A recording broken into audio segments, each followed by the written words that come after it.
Perhaps we need some outside universal threat to make us recognize this common bound. I occasionally think how quickly our differences worldwide would vanish if we were facing an alien threat from outside this world.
Good evening and welcome to the Hump Day edition of Spaced Out Radio tonight. My name is Dave Scott, and of course, it's Science Bob night. Yeah, Dr. Bob McGwier, Science Bob, is here for another great interview where we get into the disclosure topic.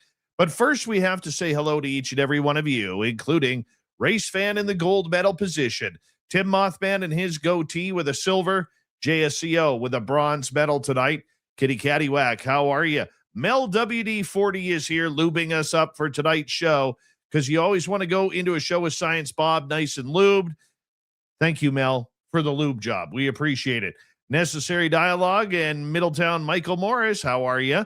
Little Cam on YouTube, he just went speed walking for, 28 miles today? 28 miles speed walking, and he still hasn't broken a sweat. Miller Man, how are you? Welcome. And Desert Rat, good to see you. Hi there, Luscious Jules. As we continue on with our roll call, Search and Destroy is here. Search and Destroy will be signing autographs after the show. Line up to the left of the studio, if you don't mind, to the left of the studio. Mr. Cowley, how you doing, buddy? As we scroll on down on our roll call to say hello to Carol and Mario. Thank you for coming on in. Karyn in the Woo Train, nice to see you. Stephanie Kenny Blankenship. And number 27 in your program tonight, starting on defense from Stockholm, Sweden, Lars Jansson. There he is. Moving on down, Operation Shutdown. Nice to see you. And who else is next? Jaquetta. Thank you for coming on in. Scrolling on down, and let's see, who do we have here? We have Road Flare. Nice to see you. Kurt M., thanks for coming on in. Thomas Rock, good to see you. Glenn John McEnroe, the pride of Wimbledon, is here. Magnus Ver Magnuson is here. Magnus Ver Magnuson will be signing autographs after the show as well. Line up to the right of the studio, if you don't mind, to the right of the studio. Undead Jed, Pam Harris, nice to have you both here. Mennonite Abe, it's always a pleasure to have you here, my man. Hope you're doing well. Green Hiker from Jupiter, Florida, welcome to SOR Chat. Thank you for joining us. John's House. And Shadow Feather, good to have you here. As we scroll on down to say hi to Jessica S.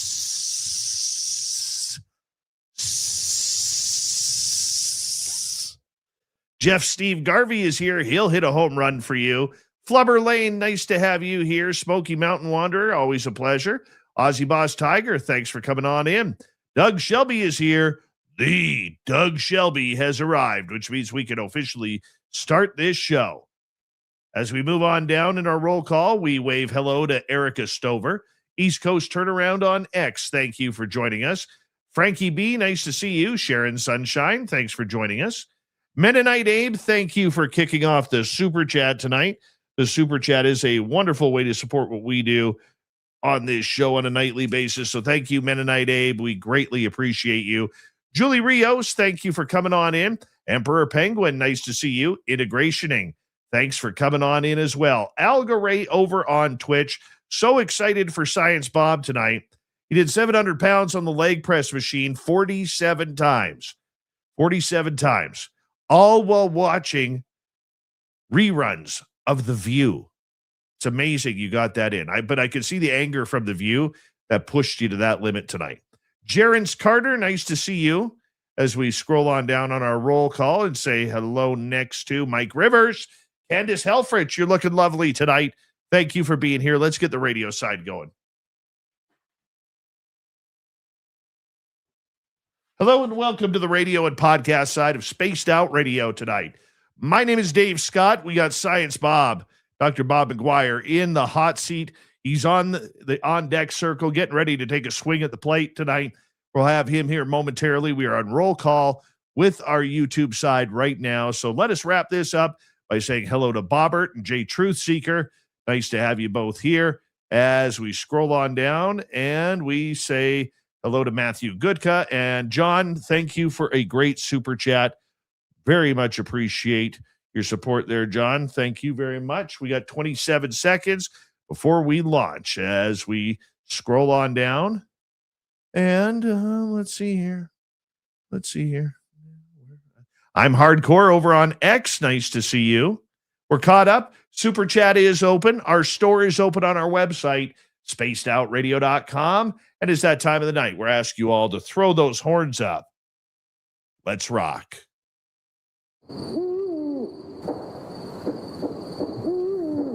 Are you ready to hear your mystic voice of the night? It's time to wake up. He's here. Shush. Be quiet. He's ready for you to listen.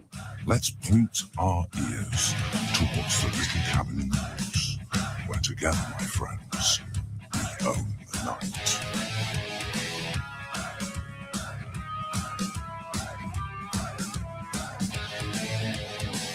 It's time for Spaced Out Radio with Dave Scott.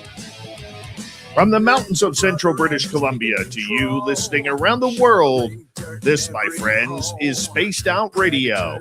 I am your host, Dave Scott, sitting in the captain's chair of SOR headquarters. We welcome you to tonight's show on our terrestrial affiliates around North America, digitally on every major podcast network. Our website, spacedoutradio.com. We have a plethora of features for you. Rock out to Bumblefoot. Read the news wire. Check out our swag as well. You can follow us on X at Spaced Out Radio, Instagram at Spaced Out Radio Show, and on Patreon in the Space Travelers Club. Tonight's show is brought to you by Chive Charities. Help make the world 10% happier by visiting Chive Charities today. You can find them on our website.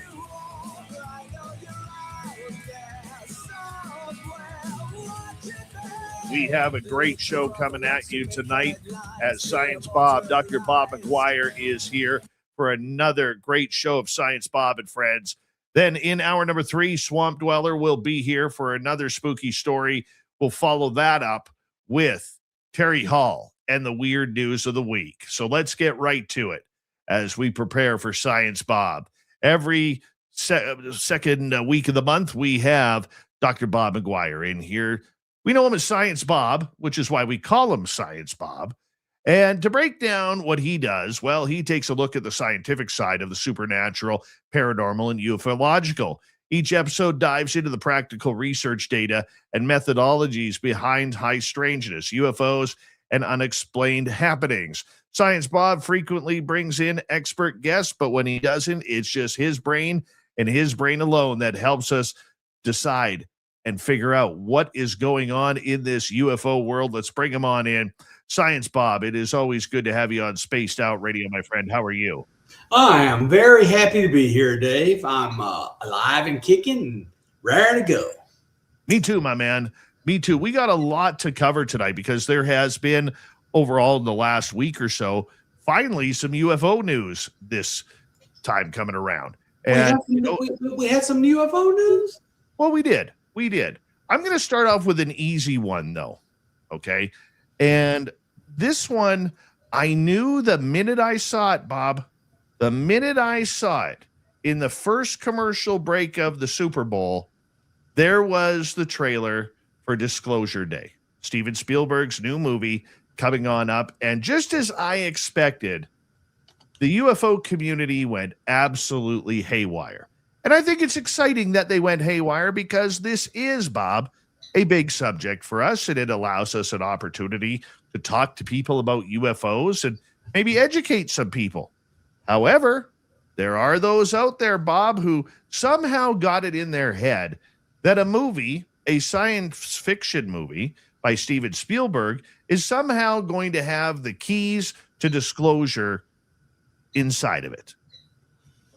Well, I got to tell you, Dave, I want people to go back and look at all of this carefully. Steven Spielberg and his studio has not officially titled a film. UFOlogy and all the goofballs in it are the people who claims it's about disclosure and called it Disclosure Day. It is a project by Spielberg, but it does not have a name yet.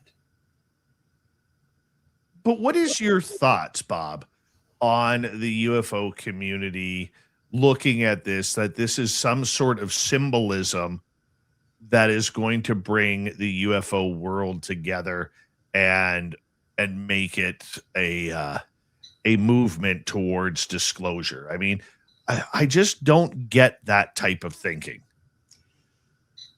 I think there's a lot of self-deception in the UFO community. They're letting deep desires skew their critical thinking into non-existent. That's number one. Number two, there's a lot of grifters out there. They're looking for clickbait and attention grabbers, and they want to get the highest number of interactions, engagements, whatever you call it, every week, and they're always looking for something to climb on top of. And all of this is put together with the disinformation that's being put out by the program to keep us all screwed up, fighting with each other and all this other stuff, and it just turns into this ugly, gray, rotten soup. What do you think the impact of Spielberg's new movie will have? I think it's going to be, so look, it's being written by David Koepp. Now, many people don't know that name, but I do. He wrote Jurassic Park, the Tom Cruise version of War of the Worlds, and he wrote Indiana Jones and the Kingdom of the Crystal Skull. He is a well-known entity to Spielberg, and he writes action, fantasy/science fiction movies and does a great job. I'm expecting it to be an action movie, sci-fi movie, and have almost nothing to do this with disclosure. There are some really good parallels to what we are talking about. And this is why a lot of people in the UFO community seem to be so excited about this, Bob. But I mean, I just, the UFO community, let me put it this way. I've said it before and I'll say it again. The UFO community is a very passionate community. It's one of the most passionate communities I've ever met. It's almost like the same type of passion that people have for their sports teams. If they're into sports, and let's say, well, let's pick the Seattle Seahawks right now because they just won the Super Bowl. You know, there was more than 500,000 people lined upon the streets of Seattle for the parade because they love their team. They're passionate about their team. You know, much like Major League Baseball or hockey or basketball, people get passionate about their teams. Well, the UFO community is much the same.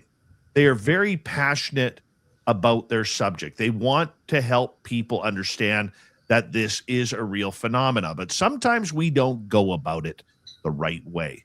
And because we've only been fed morsels of what is going on, we take those morsels and we try and stretch them out for miles. Yep. And I think at times what it does is it makes us look cheap and like fools, like we're begging for attention, you know, and I think that's a byproduct of not knowing truly what's going on, but believing absolutely everything that is out there.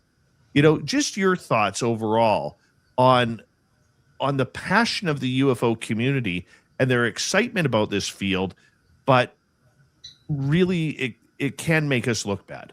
So I just want people to consider how many different podcasts are out there, how many thought leaders, if you want to call them that, there are on X and Facebook and others on the UFO topic. And there's not enough grist for their mill if we are out there only depending on government. And everybody seems to be tired of crummy videos.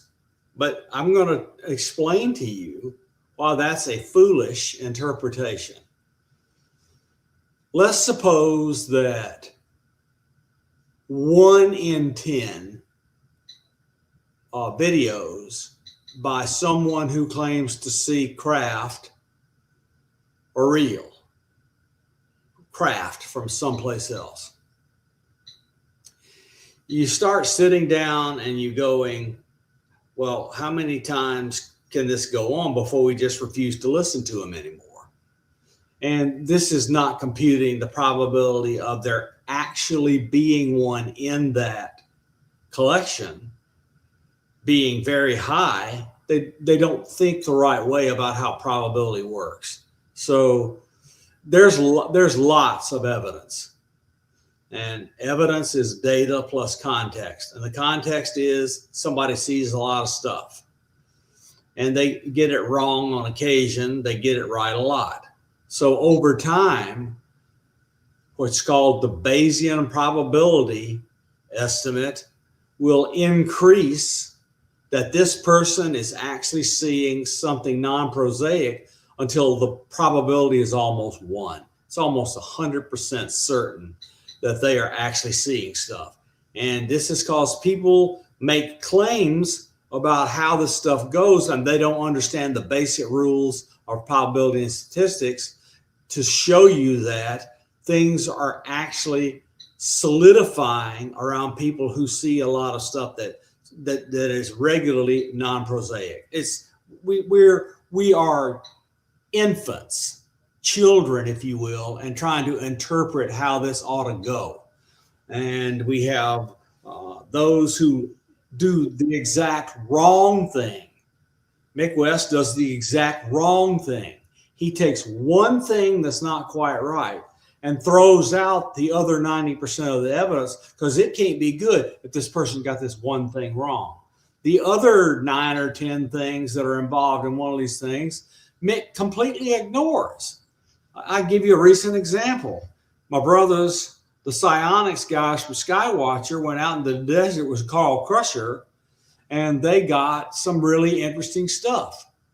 But the only thing Mick jumped on was a video of the western sky where the sun was just gone down, or was it the eastern sky and the sun just about to come up? It doesn't matter. The sun was not that far below the horizon. And Starlinks flying through it reflected the sun, and it looked like UFOs going across when it was a bunch of Starlink satellites going across, reflecting the sunlight mirrors back at the observer.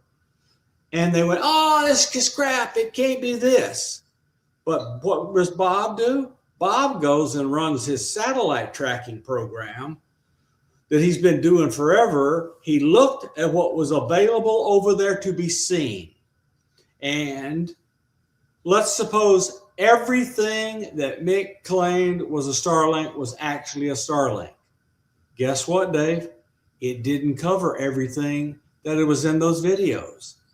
And how many times have you heard the story about one of these craft hiding amongst other things? And it's just exactly what happened here. There was a bunch of Starlink flares that showed up. There were too many to be Starlink flares. So what's left is not prosaic. So people, we kind of learn a language and a way to defend ourselves. That end, we just don't have enough information coming from the sources that people want to hear them from, and we sit there and we rehash it, regurgitate it, and we masticate it until it's a mushy fluid, and it's just ugly. This may be the first time we've had the word masticate on this show. I are educated. I want to switch subjects here, Bob, because another big topic that we definitely want to get into is, once again, more UFO videos. Jeremy Corbell, George Knapp, bringing out a couple of videos, from deep inside. And I know you have a lot to say about this. I do. So, you know how much I respect George. You know I do. I think George is the inventor of all of modern ufology because of the people he connected, which brought all this stuff to us. You know how I feel. Okay. So I think weaponized team is being used. And I'm just going to tell you what I know. People I know on the inside have told me that was a known video. That's number 2.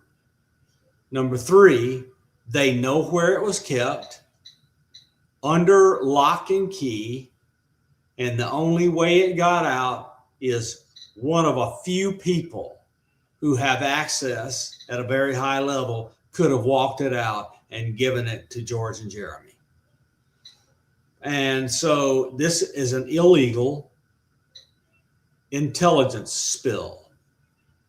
Now, why is it an intelligence spill if it's a non-existent UFO from another planet? Well, because the people that were discussing with me made it clear to me that they knew what it was, and it was known to them to be made by humans.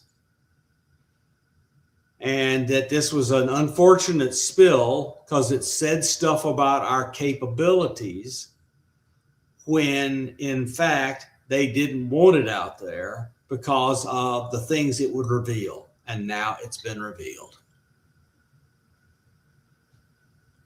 I have heard something similar prior to these videos from a couple of insiders who said that where these videos are stored by the government, they are under not only lock and key, but I mean, you put like 17 feet of steel doors in front of them, and that's how many doors you got to get through. I'm exaggerating a little bit, but yeah, I get it. But you're right. It's in a vault.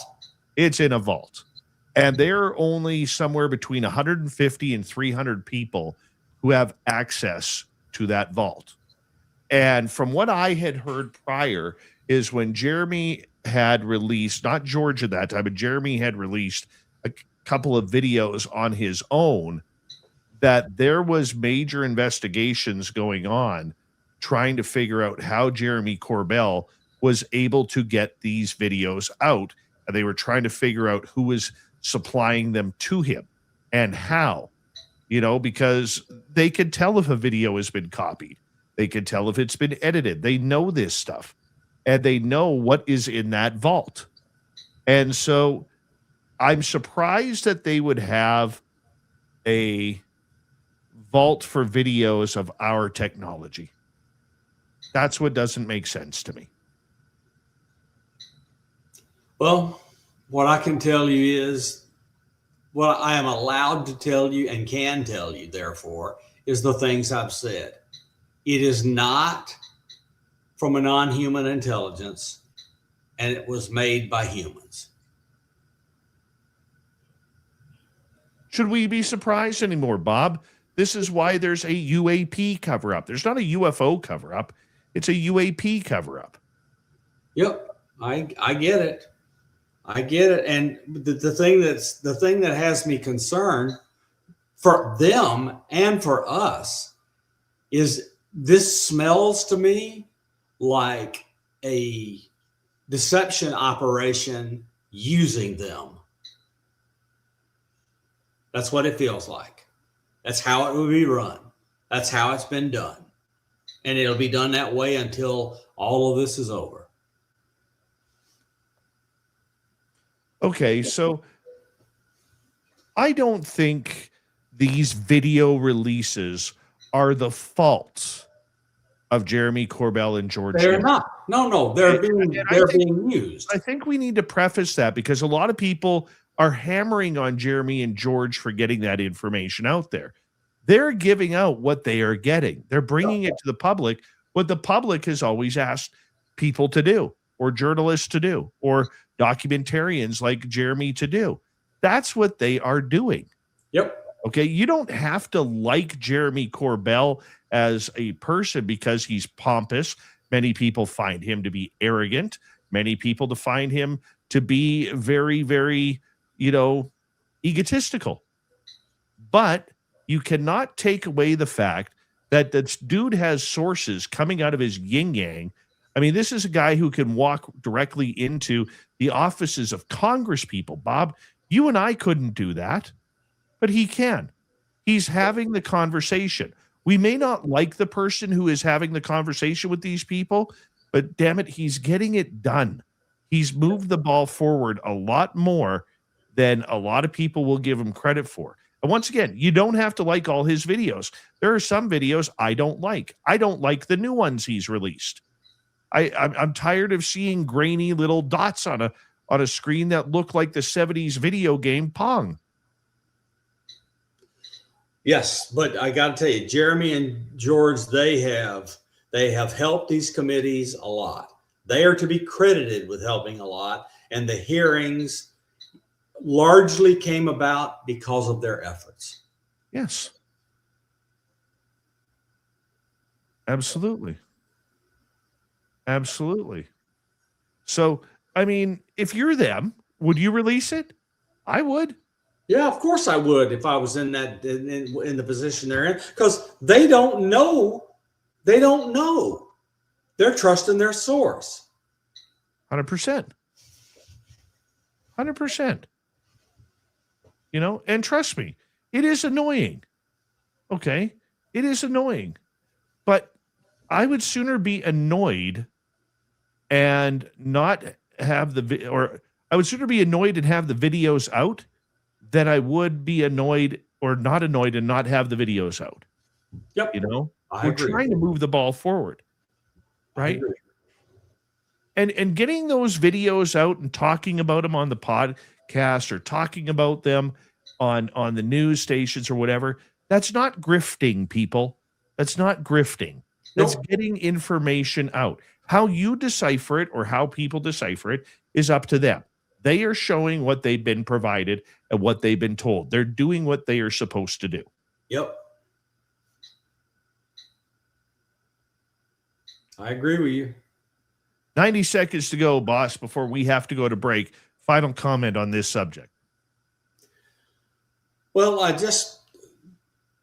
I believe that there are quite a few people that are now thinking that we are in this together and we got to do our own data so that we know, given our own data and how we control it and keep it under wraps and use it and do science with it and so forth and so on, it becomes data we can trust. We don't need to get stuff from government. I can write down how many times we have to see stuff at a particular place until it is a proven fact. We have non-prosaic stuff there. I can write down the probability and make a collection system that goes ding, ding, ding, ding, ding when we have a discovery. We need to not only want, we need to want the videos, but we need to know the videos are not enough. We need other things to go with that show it's not prosaic. What are those other things, Bob? There are signals and magnetic field disturbances, accelerations that shouldn't be there, pressure that shouldn't be there, infrasound that shouldn't be there, radio emissions that shouldn't be there, a radar track that does weird things that we know can't be done by human aircraft. That stuff needs to be there. We just got to we have to do the hard work of doing science to prove this stuff is for real. And on that note, we're going to take a quick break here on Spaced Out Radio. Dr. Bob McGwier is here. We call him Science Bob around these parts. And when we return on the show, we are going to get into whether or not a speech is written, ready for disclosure. We'll talk about that next on Spaced Out Radio. Science, Bob and Friends continues.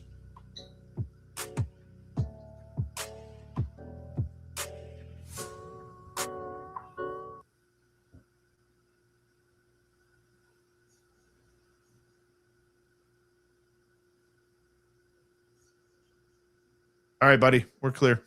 All righty. I got to go take a little rest. Edwin, how are you? Nice to see you.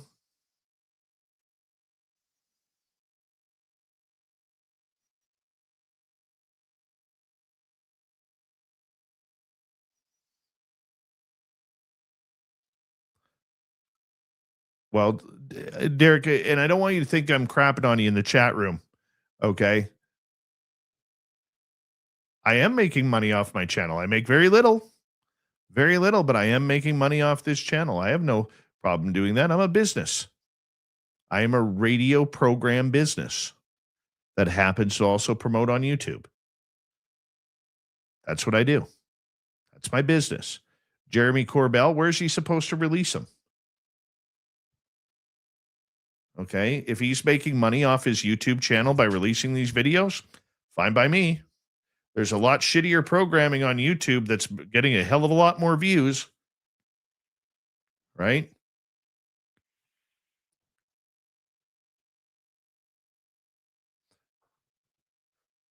All right. Justice Skywatcher, welcome to SOR chat. And Mennonite Abe, I think I hope I do underestimate it. I do. Carrie Doyle, how are you? Sylvain Ganot, bonjour, mon ami.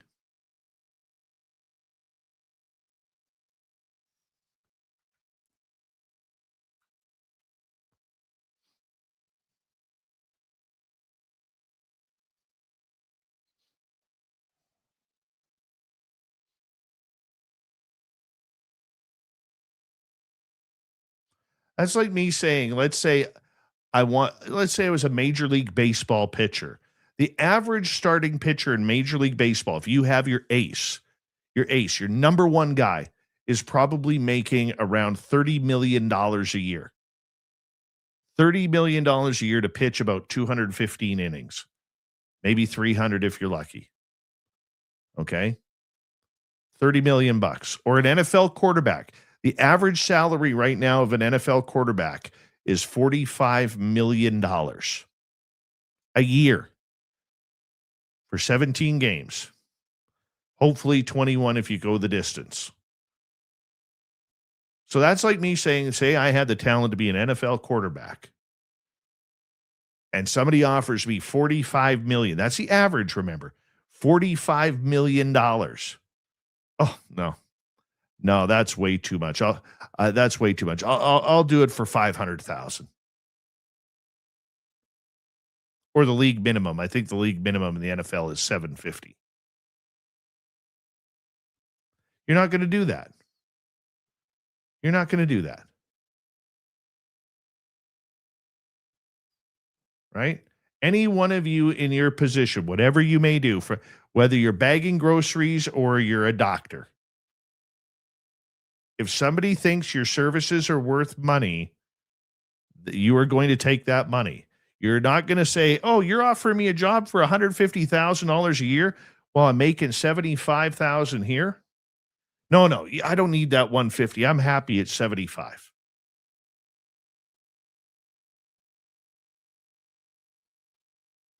That's not going to happen. And once again, Derek, I don't want you to think I'm crapping on you, but I think in the UFO world, we throw around the word grifter too much. People in society throw around the word Nazi too much. They throw around the word fascist too much.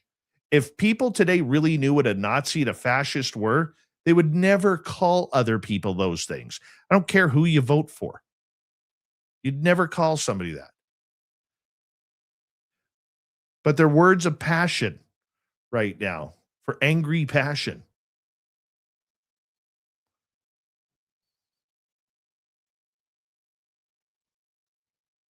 I don't know. Maybe it's just me. And that's not just directed towards Derek, people. Our society today has no understanding of what a Nazi is or what a fascist is. We don't. We throw those terms around like they're candy. I'm getting sick of it. Yep. Thanks, Science Bob. Those are fairly well-defined terms. Yeah. But they're being used incorrectly. People call anyone or anything that does. Bob, I got to cut you off. I apologize. Here we go.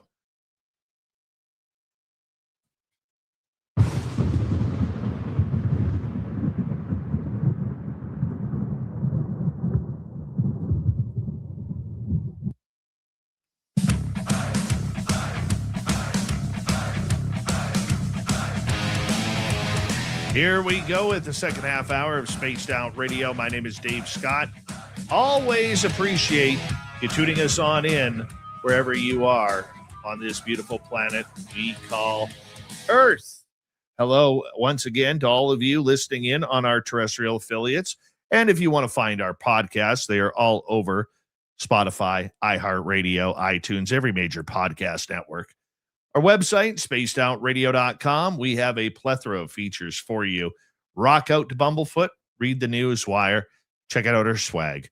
Follow us on X at Spaced Out Radio, Instagram, Spaced Out Radio Show, and on Patreon in the Space Travelers Club. Here we go. Science Bob is here.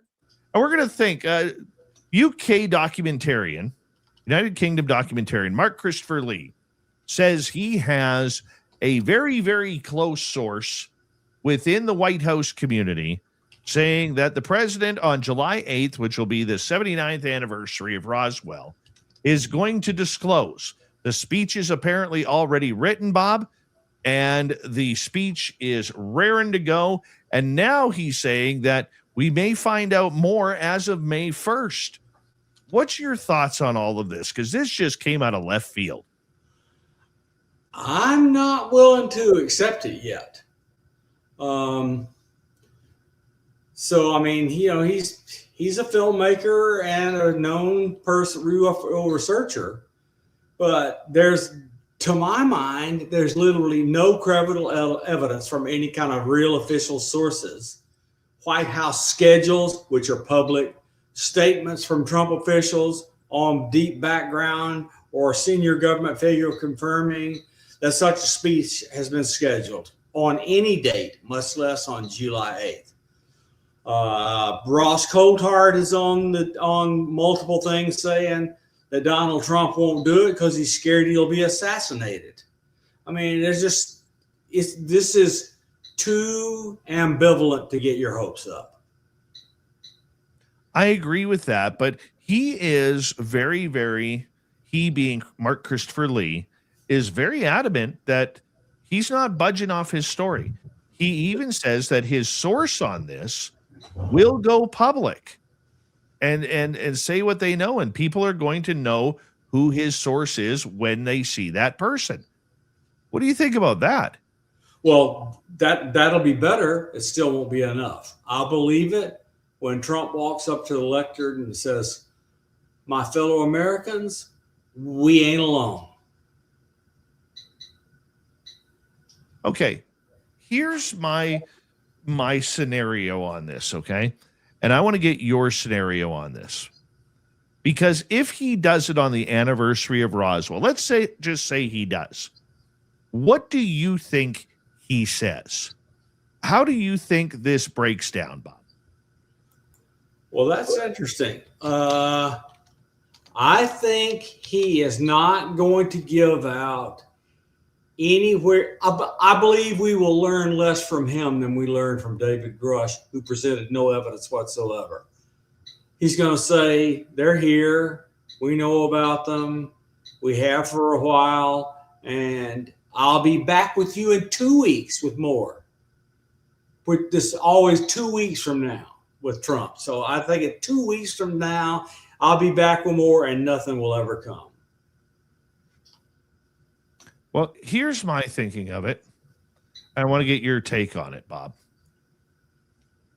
I think that if he does it, if he goes through with it, I think the safest way that he can do this without ruffling any feathers is that A, he either says the wow signal came from a different civilization, or he says we found another signal that has all the certainties that it comes from another civilization. Takes the stress right off of aliens and UFOs being here, hides the government secrets in the legacy programs, does absolutely everything, but still gets to come out and admit that this happened.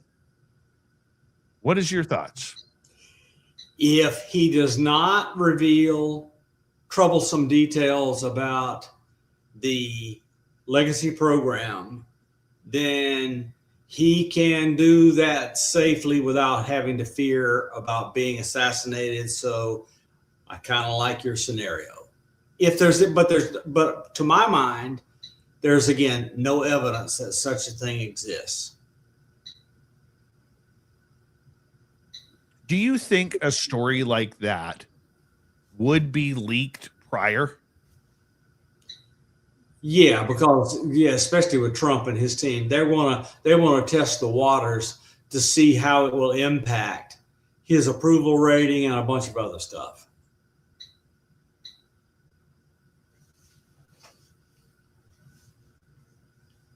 What do you think the reaction would be from the scientific community if he came out and said that?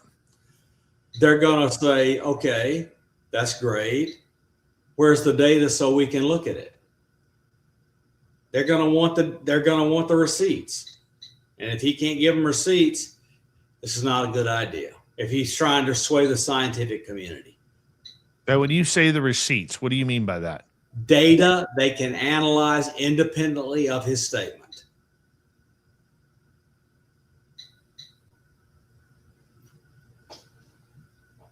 All right. Scientists care about one thing, data. Mm-hmm. Okay, so in your circles, because I know you talk to a lot of people regarding this behind the scenes, what are people saying about this? No one believes he's going to do it.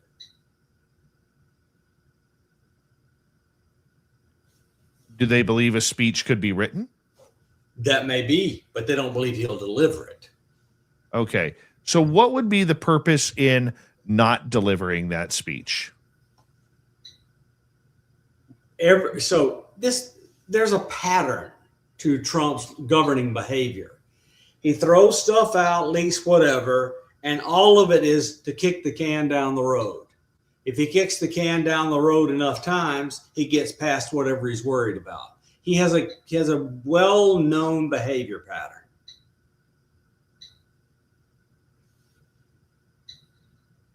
Okay, I get that, but for our people who may not fully understand, our radio audience who maybe doesn't tune into this type of programming all the time, why would this be a subject that should be dodged? Well, he's going to have his national security advisor and others being told by all sorts of people in the intelligence community and DOD, et cetera, the disaster it would be to bring this out and how much harm it'll cause and so forth. If he's convinced by these people who are inside the government that want to keep this secret, how much harm it will do, he is likely to knuckle under. So then it would really show, Bob, that he really doesn't have the power to bring this subject to the forefront. Yes. Look, we know the name of a CIA officer who briefed presidents on this thing in the past, and their only thing was to talk them out of doing anything that would harm what they want covered up.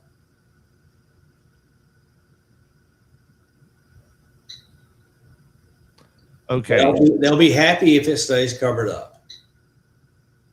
Is it to protect the UFO scenario, or is it to protect the UAP scenario? Well, I think they're happy pursuing the UAP scenario so long as they crush it into the can called drone. They don't want the UFO scenario at all. That involves aliens and alien bodies and crashed craft. By the way, Hillbilly Herb making funny in the chat room. What if I can get what can I get if I take those receipts to Walmart? Oh, let's see. You'll get a pat on the back from a Walmart greeter. Love it. Love it. So I told my dad he should do. Just go become a Walmart greeter. Yeah, it's an easy job. You make, minimum wage. Oh, it keeps you busy and you get to hang out. Exactly. There's nothing wrong with it. Making a buck, doing something. Right? I agree with you. See, here's one thing that I want to put out there about this whole Trump potential disclosure situation. Do you not see it that for his style, his shtick, whether you like it or not, that you can see it more happening at the end of his term when he is getting ready to say goodbye to his public office life?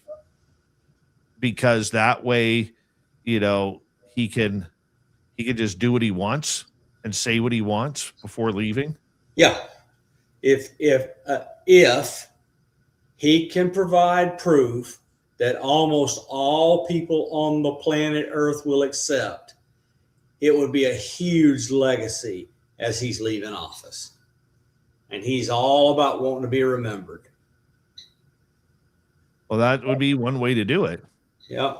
I mean, he wants his name on half the buildings in Washington, D.C., and because that's the thing that gets him off. He wants to be remembered. Well, I think it's going to be an interesting topic nonetheless.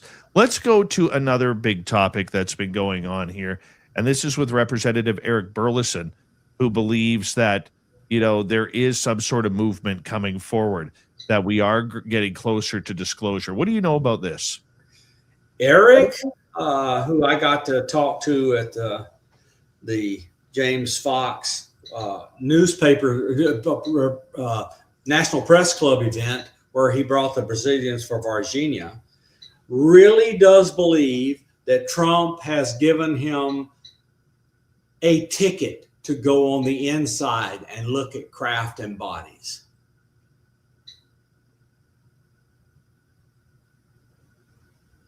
One of the places that he mentioned was Area 51. Which is interesting. A lot of people don't believe the stuff is there anymore, that it's been moved. If it's actually there, that's interesting. But of course, they're perfectly capable of moving stuff back in a set piece just for him. Is there a real purpose for that, or are they just trying to keep him busy?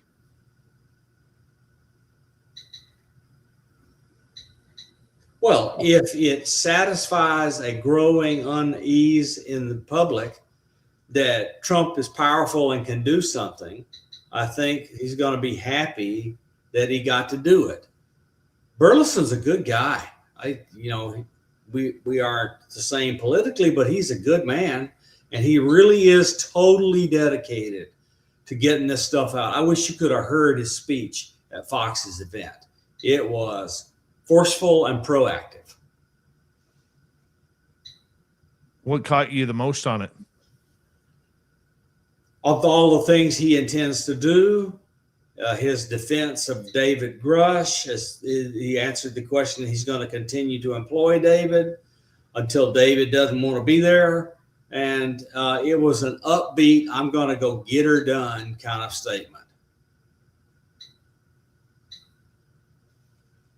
Do you think that a position like that is necessary? Even if because I don't see, even with Burleson going through all of this, and I'll be honest with you, Bob, I would be kind of jealous. I want that job. I would. Okay. They came up to me and said, "Hey, Dave, how about you and Science Bob do this job and we'll pay you for it?" Saddle up. Absolutely, Bob. And we could probably sneak in, a couple of bevies on the Janet jet going in. There you go. Right? Exactly. I'm okay with that. I'm okay with a good time on the Janet jet while we go out and look at aliens. But the question that I have regarding that, though, is there a real purpose to this job if he's not going to be able to say anything publicly? Yes, he can come back and inform his colleagues and try to get stuff moved through the House and Senate. Burleson, if he did this and he can come back and convince colleagues, it'll have an impact. Because he's like David Grush. He's an absolute straight shooter, and everyone will believe him. Do you believe then that he'll find anything? Yeah, because I believe he's going to be sent to a place or two, that Trump's going to be told he should go, and stuff will be staged there, to look like what they want it to look like. I mean, how will he be able to tell what's real and what isn't? I don't even know, Bob. Exactly. None of us do. We're all a bunch of pontificating guys that don't really know what we would do presented with that opportunity. Do you think then that it would automatically enact another hearing, maybe a hearing that has subpoena power? Yes. If he comes back and say, "Oh my God, you should have seen what I saw," he'll go around and find just enough people to get subpoenas and do it.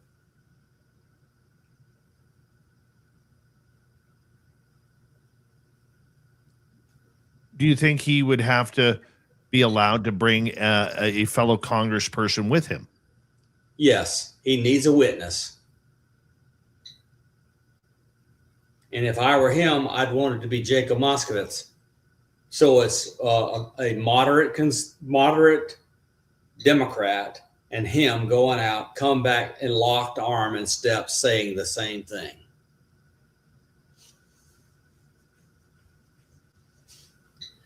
This UAP UFO issue is still bipartisan. Even though it's not going to make the defense budget of this year. Yep.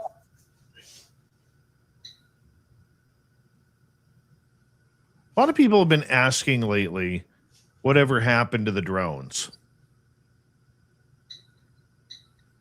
I don't know the answer.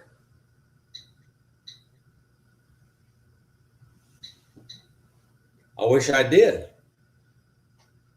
Either they found a source and did something, or they didn't find the source and the mission's over, whatever the mission was. It's hard for me to fathom a U.S. person supplied motive in the face of all the attention that would get. I'm a little worried, skeptical about it being something to derail. If it happens, I think it'll be positive. With 5 minutes to go, Bob, before we have to go to break at the top of the hour, where do you think, if we do have anything, where do you think it's being stored? That's a good question. I think it's being stored in the desert, out beyond Palm Springs, or Dugway Proving Grounds in Utah.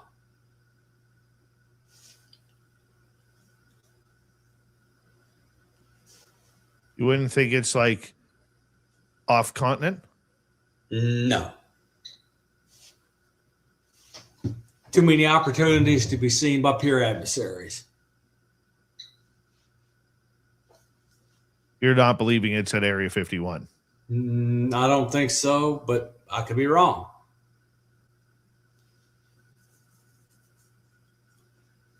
So when you're saying the desert, you're like 29 Palms?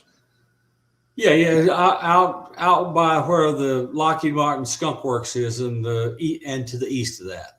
Now, do you think the government itself has any craft or bodies? I think the government itself has a security officer in charge of the contract, which is being run IRAD under government security controls, and it's all held by private corporations to protect it from Senate and House oversight. So in English translation, you believe everything is in private hands right now where it is away from FOIA? Yes. And the purpose of that for people who may not understand, Bob? When stuff is held by government, especially that government that's where the funding is decided by Congress, Congress has the right to oversight over that government program.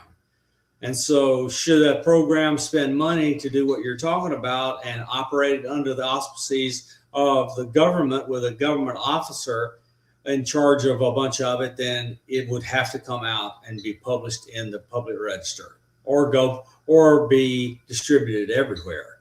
And they don't want to distribute it everywhere. So they're going to work out how to do the timing correctly.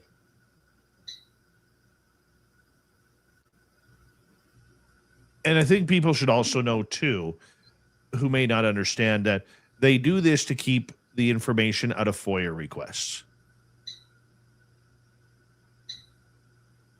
Yep. When it's in the hands of corporations, FOIA does not work.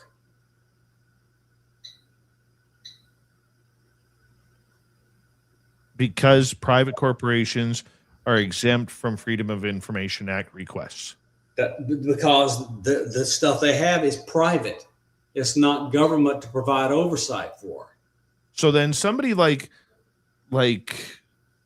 who's the lady, the lady who runs the Pentagon? Yeah. What is her name? Why is her name all of a Susan sudden? Goff. Susan Goff.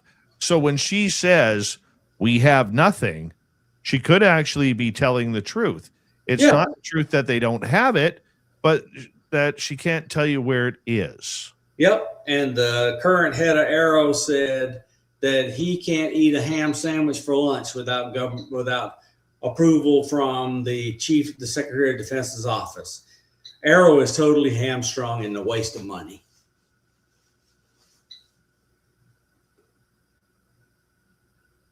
Well, I mean, that is her baby program, Susan Goff's.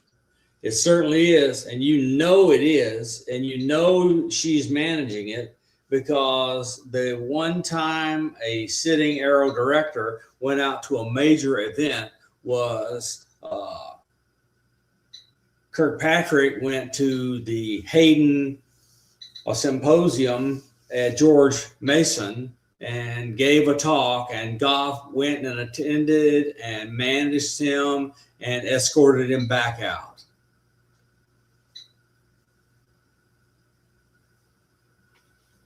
She's good at her job. Very powerful at her job, too. Yep, very. I mean, when you're the PR person for the Pentagon, you literally have to have balls of steel. Yep. And she has a master's degree in deceptive practices. Do you think she knows, or she just does the PR job? I think she doesn't care. She just does the job she's told.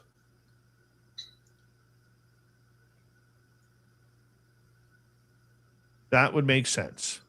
Yep. That would make a lot of sense. I think she just does not care about UAP and doesn't want it messing with things that need to happen in the Pentagon. they have enough jobs without taking on one they hate. Well, you know what? I could see that being the case because it would just make things a little bit more difficult. You know, Yeah, and what they ought to do is turn it over to the hands of civilian scientists and get the thing out of their hair. All right, Science Bob, everybody. We have him for another hour on Spaced Out Radio. We return after this.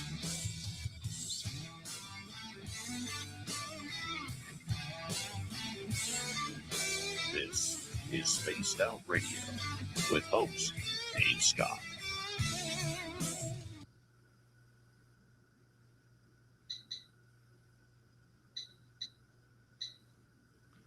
Bobby, are you okay? You look like you're falling asleep. I am. I'm about to get up and get a coffee. All right, because you're giving me like 3 4-word answers, man. Yeah, I'm struggling. Go grab a coffee. I'll be right back. Yep. All right, we'll take Science Bob out of here. Put my message up. This is my schedule coming up. We'll be right back, everybody.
All right, Science Bob.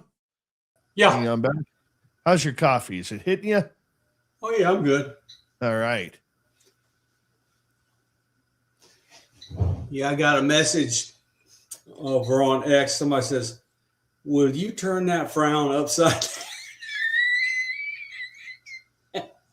It's not my usual demeanor. I'm telling you what, man. I got to this point where I literally drifted off. I was gone. I know. I was sitting here asleep. I know. I was watching you. Thank you tonight to Walter, to Erica, to John, and Mennonite Abe for the super chats. Greatly appreciate it. Don't forget, if you haven't already, give us a thumbs up. We try to get at least 100 per show. Helps with our algorithms. Yennefer, how are you? Nice to see you. And did we miss anybody else? I do not think so. Amy WC, how are you? And here we go.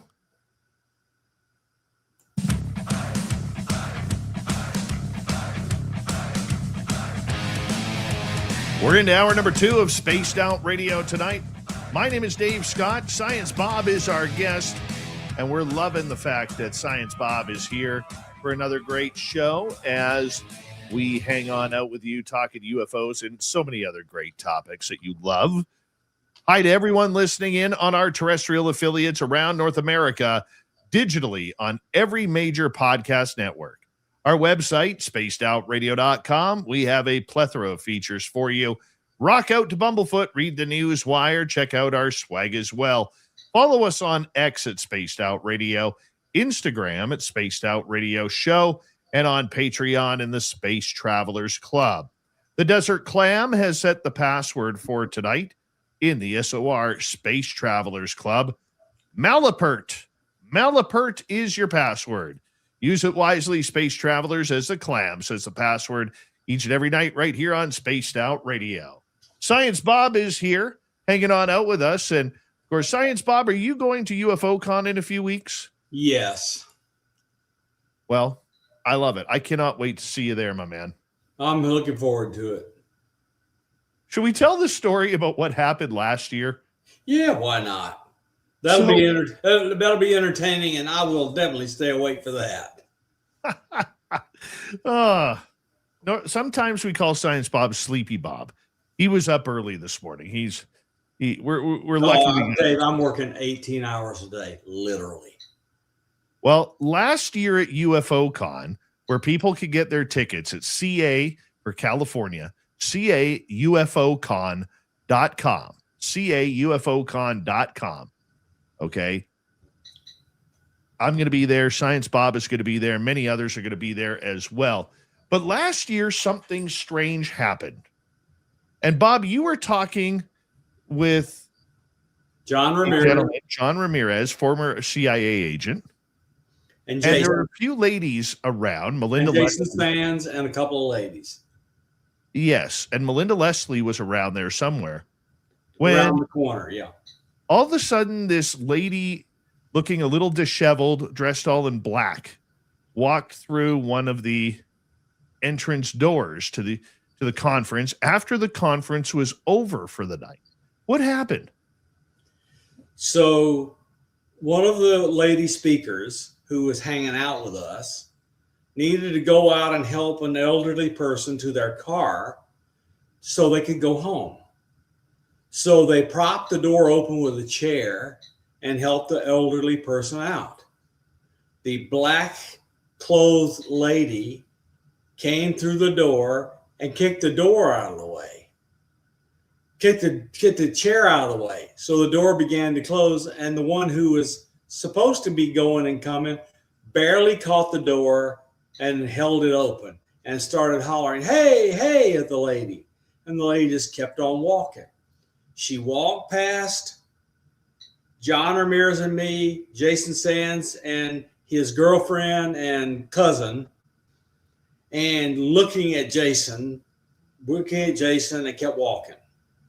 And then the other lady went, "Hey, hey," and took up, and then Jason's cousin stood up and also went after, the two of them went after the lady. And so I'm sitting there. Now, Jason's cousin stands in the way and blocks my view of the lady. John Ramirez is to my right. And between the lady who chased the woman, that almost got locked out, and Jason's and his cousin, he could see the lady. And all of a sudden, the lady that chased her and Jason's cousin jumped back. And when they jumped back, the lady wasn't there anymore. And John said he saw the lady disappear. And after that, we kind of all freaked out. We ran around looking for her, and the little old lady who had come there and said whatever to these two ladies after they grabbed her,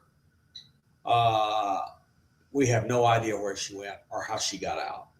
And that hallway she disappeared from. This one side alley. There was no doors. No doors. It was you could turn down a hall. We went down the hall, looked, no doors there. There was no way for her to escape, and she just disappeared. Weird. I still don't get what happened. Me either. Though I think she showed a lot of interest in Jason Sands. What do you think she was? Well, she could disappear, Dave. So it wasn't exactly an everyday human being. So I don't know. Ramirez said it felt weird. It was weird. But I'm telling you, this is multiple witnesses. 2 ladies, John Ramirez and me. And John Ramirez will back me up, I promise you. It was weird. All I know is that about 5 minutes after it happened, that's when I sauntered by trying to figure out what you guys were talking about. That's when I found the story, because I was too busy admiring some conversation going on in the pub with a couple of the speakers there. Yep. Wild, Dave, wild. And listen, I know I saw it, John saw it, and 2 ladies saw it. And I don't care if anybody doesn't believe me, because I really don't care. I know what happened. I'm telling you what I perceived. Now, she was wearing, for if I recall being told, she was wearing a black hoodie, black hoodie, but it was also like full length garb, like not exactly like a nun, but more knitted, like full length garb. It was weird, Dave. This is weird. Oh, I'm getting a chill thinking about it. You're also going to be coming up here to visit for our Caribou Con. I'm looking forward to coming to British Columbia for the first time in 40 years, 35 years to come to your Caribou event. I want to go see some big feats. That'll be September 18th through 20th. And you know what I did yesterday, Bob? What'd you do? I actually went down to the museum to just kind of look things over, because we are setting up a bed and breakfast inside the main house that's there. And once that's set up, we'll have, we'll be able to start getting things ready for, visitors and guests and so on and so forth. And there's some work in the bedroom and work in the bathroom that needs to be done first. But I decided to do a little bit of filming with my new videographer, Mike. And I went and had a little sit down in our main barn with the dude upstairs on the catwalk who has attacked me a couple of times before. Oh. So Mike had never been. I know that guy. Okay. Yeah. So for people who don't know, in our 2-story barn in the second floor, there is a catwalk in the A-frame building that runs the length of the building. And this barn is about 119 years old. And it's an old A-frame barn. In fact, I believe it's one of the largest A-frame buildings in the world. And so what makes it interesting was the minute you go upstairs, you immediately feel this energy. And Mike, who is with me, my new videographer, he's going up the stairs with me. And I said to him point blank, I said, can you feel that? He goes, yeah, man. He goes, it's like something up here doesn't want us up here. I said, okay, so let's see where he is. So our guy usually stands right at the edge of the catwalk looking down to the floor where we are. And you could see his blurry image on top of the stairwell, which was really cool. Very cool. Really cool. And so we had to have a little conversation with him because one of the things that makes him attack people is he hates his picture being taken. Well, we have 2 pictures of him. We do. And I had to tell him, hey, bud, just so you know, this is what's going on, and I will be using your photographs to help bring people here. And then I had to explain to him why, because we're trying to raise money for the museum, and that money keeps his home safe. And that way his home will be here for a long time. So I think he got it because the energy in the barn, Bob, just died right down after that. It was like, okay, I don't like it, but I understand. You know, because he's a cranky curmudgeon. And I mean that with all due respect to him, you know. Yep. But that spirit, he knows his power, man. He knows his power, something fierce. So we went and did the videos there. The second one, it'll be released here pretty quickly. But it's very interesting to see how that's going to play out. Because I told him the ghost tours were coming back. We were going to start doing paranormal investigations, so on and so forth. So we are going to have a lot of different events coming on up. Sounds like a winner. Think I'll see him? What's that? Think I'll see him? Oh, yeah. Good. I'm going to have my low light level camera with me. We'll see what we can get. I think a lot of people will see him. A lot of people, when we go on tours, more people than not see him. Some people struggle. Some don't see him at all. But I cannot wait to get you out in the forest, though. Can't wait. I want to feel creepy. We're going to tie you against our gifting tree. Good. Yeah. Then we're going to put we're going to tape a double-sided tape coins all over you so Bigfoot can come pick the coins off you. I have a calm demeanor and a kindly attitude toward them. Until some big grizzly bear comes along. If it's a grizzly, I won't be so happy. What would it mean to you, Bob, to see a Bigfoot? Never mind take a picture or anything, but just to see one. I don't really need to take a picture, Dave. It would be another one of these,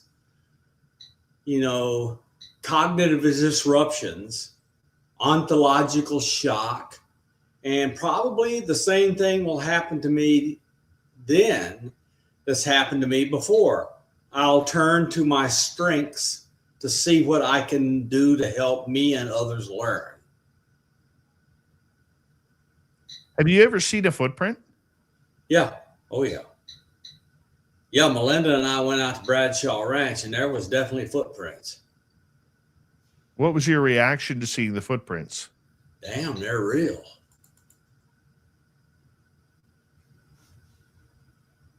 They are pretty big. It's outrageous. Let's change topics here a little bit, Bob, because Carrie wants to know what you think happened recently at the El Paso airport in Texas, where it was shut down. First, they said it was the Mexican cartel drone. Then they said it was balloons shot down with lasers. What do you think was going on there? The Department of Homeland Security did not shoot down balloon or drones with lasers. The general in charge of that command, which is from there all the way through South America, blew a friggin' gasket at the Pentagon. And the video from the airport does not show drones. It shows pretty bright lights of something too large to be a drone. You think there was a UFO over there? Yes.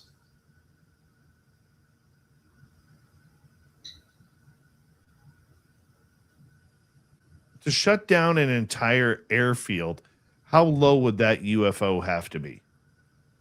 Pretty low. But they not only that, look, the NOTAM rushed out under emergency procedures from the Federal Aviation Commission, had noted that they were going to be firing lethal weapons.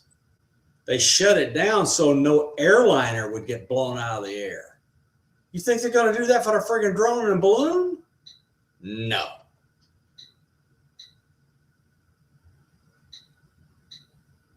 Do you think we'll get more out of that situation? We might, leaks or whatever. Hopefully we get something real, but I doubt we will. The thing I'm absolutely certain of is they claim they shot stuff down. We'll never see any debris. That is true. They'll just hope it just drifts out of people's thoughts. But why do you think that was 10 days of shutdown? Yeah, exactly. I think this was a massive, inept group of senior executives in an mostly inept administration acting too quickly, where this kind of thing needs to be handled carefully, thoughtfully, and mindfully. And it was not handled well.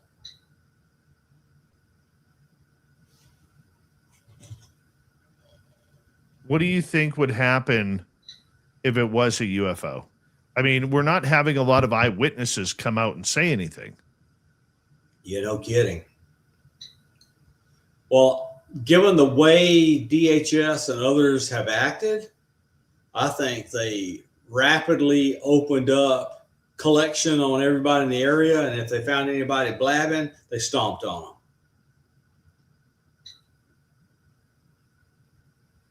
Here's my thing with it. If you compare it to the Chicago O'Hare incident, Yeah. what was that, about 15, 20 years ago? Yeah, it was amazing. Amazing. Okay. Where we had multiple witnesses come out and say what they saw. You would think that if it was some sort of close encounter with UFOs or a UFO, that there would be some sort of eyewitness or multiple witnesses that would come out and say something about it. Yeah, so look, people are worried about why was it called shut down for 10 days? If they were hoping to shoot something down, it would take 10 days to clean it up. And they don't want people flying over it with drones or anything else. So they thought they were going to shoot something down. They brought out these extremely high-powered lasers that most people didn't even know we had until now, and they fired it at something. And then when nothing could be found, they went, okay, let's just call it a boo-boo and open the aerospace. And they did.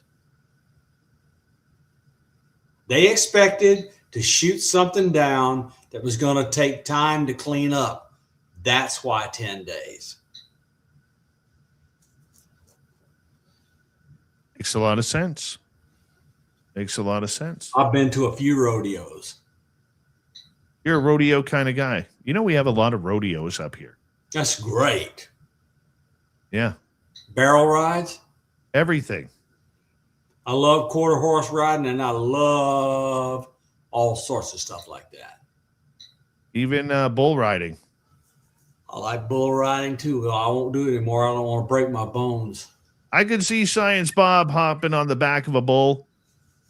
I might have 50 years ago. The demon is asking, you think interdimensionals good or bad? Or do you think they're all bad? I think there's lots of different types of interdimensional things, and there's some good and some bad. Don't believe they're all bad. All humans are not bad. And to them, we're the interdimensional. You'd be pretty sexy for an interdimensional, Bob. Ooh-wee, I'm such a good-looking guy. Cluster is asking, what do you know about Whisper as the way it was used in search for MH370? So this is Weak Signal Propagation Reporting, WSPR, written by my friend Dr. Joe Taylor, Nobel laureate for finding spinning pulsars that showed the gravitational theory of Albert Einstein was correct to the most accurate it had ever been measured by using the telescope at Arecibo before a hurricane knocked it down. Okay, so this is a signal that amateur radio operators all over the world transmit, and other amateur radio operators all over the world listen for it. So it's a one-way broadcast and others listen. It contains data about how strong their transmitter is, what their location is, and what their amateur radio call sign is. On the basis of that, a station can collect data.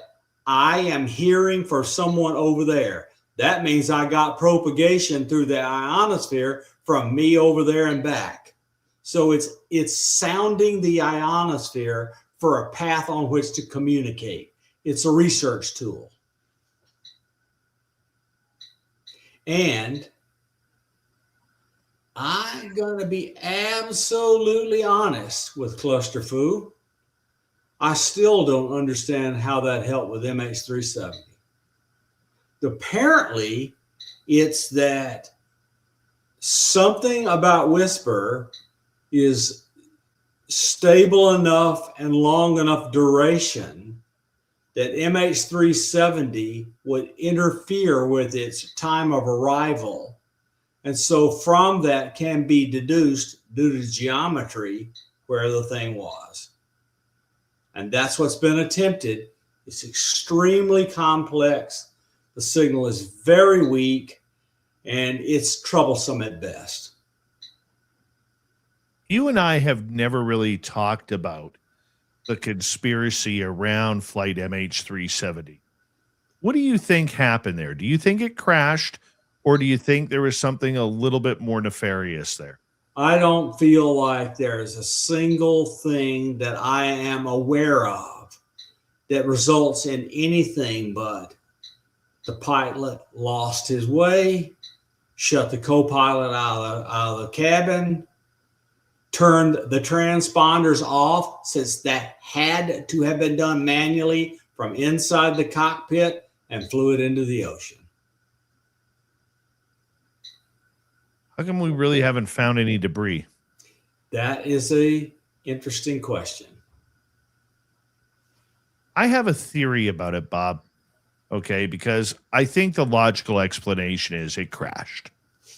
Okay, but I think it may not have crashed the way we thought it crashed. And with us running out of time, I may have to carry this over to the next half hour. Go for it.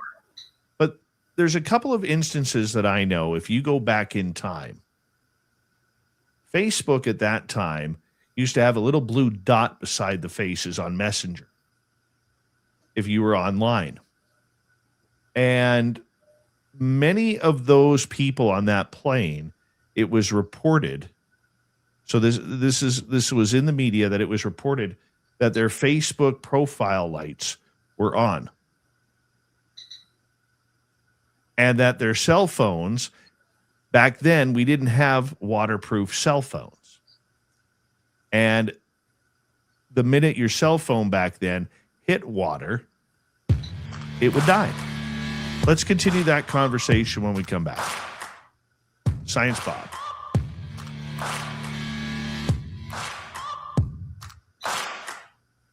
You're listening to Spaced Out Radio with your host, Dave Scott.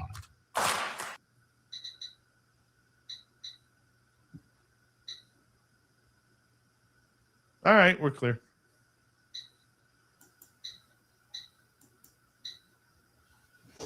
All right, buddy. You almost looked awake that half hour. Yeah, you got me an interesting topic, and my caffeine is kicking in. All right. All right.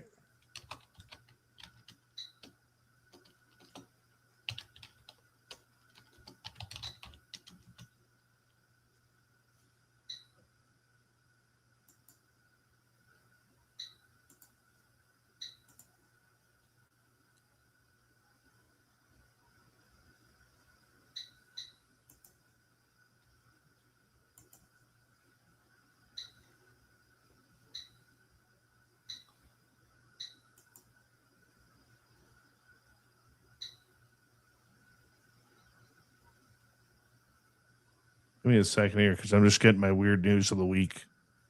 Go for it. Ready? All right.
Got about 2.5 minutes, Bobby. All righty.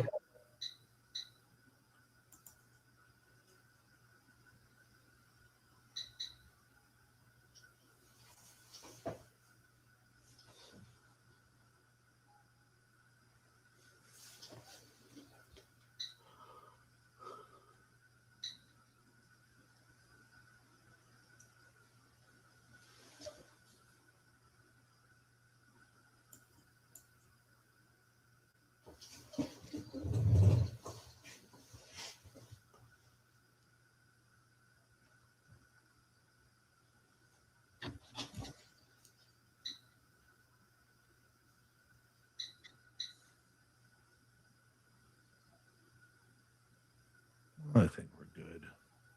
Got some good ones today. Good one. What? Weird news of the week stories. Okay, good. Yeah.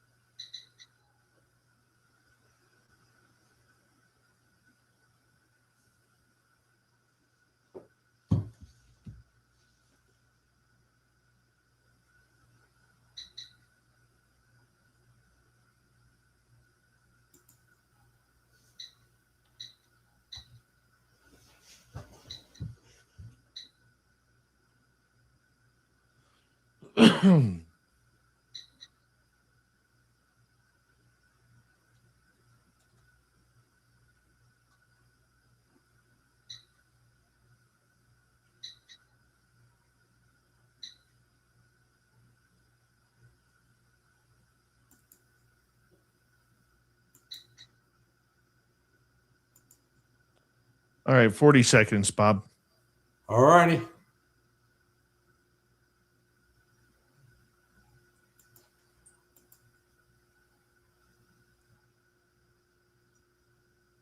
Guys, we're not talking about the shooter in Tumbler Ridge, okay? We don't do the political thing here. Leave that for the other news outlets or X or social media. Okay, let's not bring it in here. All right? If I see it, it's gone. Relax and enjoy the woo. That's why you're here.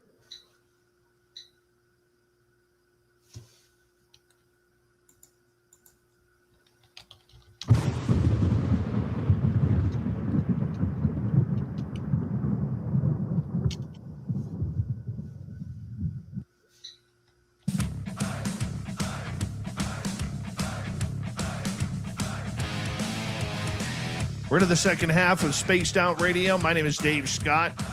Science Bob with Dr. Bob McGwier. Right before the break, we were talking about flight MH370 that just seemed to vanish. And Bob, I was giving you a couple of examples that I think there's something nefarious with this. Number one, back in the day when this happened on Facebook, they didn't have Facebook Messenger just yet, I don't believe, or it was in its initial stages. So when you had your little chat area, there would be a little blue round dot beside your name to show that you were online, that you could connect with on, the messenger, right? Yep. So when you're offline, that blue dot goes away. Yet there were many people, allegedly, it was reported in the news, that actually had family members reporting that they were trying to get a hold of their loved ones on Facebook because their blue dot was on. Well, if you're underwater with a cell phone, which back then the iPhones definitely were not waterproof, and you're going into the water with these cell phones, what happens to a cell phone when it gets in water? It goes dead. It goes straight to voicemail. You don't get the 2 rings, the 4 rings, or the 6 rings before voicemail. And yet when these people were calling their loved ones that were now missing, their phones were ringing and then going to voicemail. It wasn't directly to voicemail, which should happen. So if I look at those 2 instances and add to the fact, I believe on that flight, there were 40 members of the Chinese military's electronic warfare. It really makes me wonder whether or not that plane made its way to Diego Garcia or not. Yep. So that's my conspiracy theory about it. I don't think it was aliens. I don't believe and no offense to Ashton Forbes, I don't believe the alien theory that the jet got sucked up by a UFO. I don't buy that at all. No. But Ashton is passionate, but his passion is misplaced. Now, I'm going to tell you that it's not possible for that thing to have flown from Malaysia to Diego Garcia without a stop or 2. It doesn't have the range.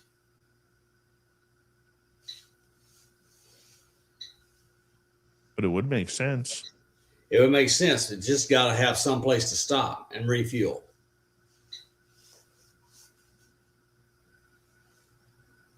So you're going with crashing, even though there's no debris. Yep. All right. Let's get some audience questions here. We got a few of them. Going to start off with Vamp.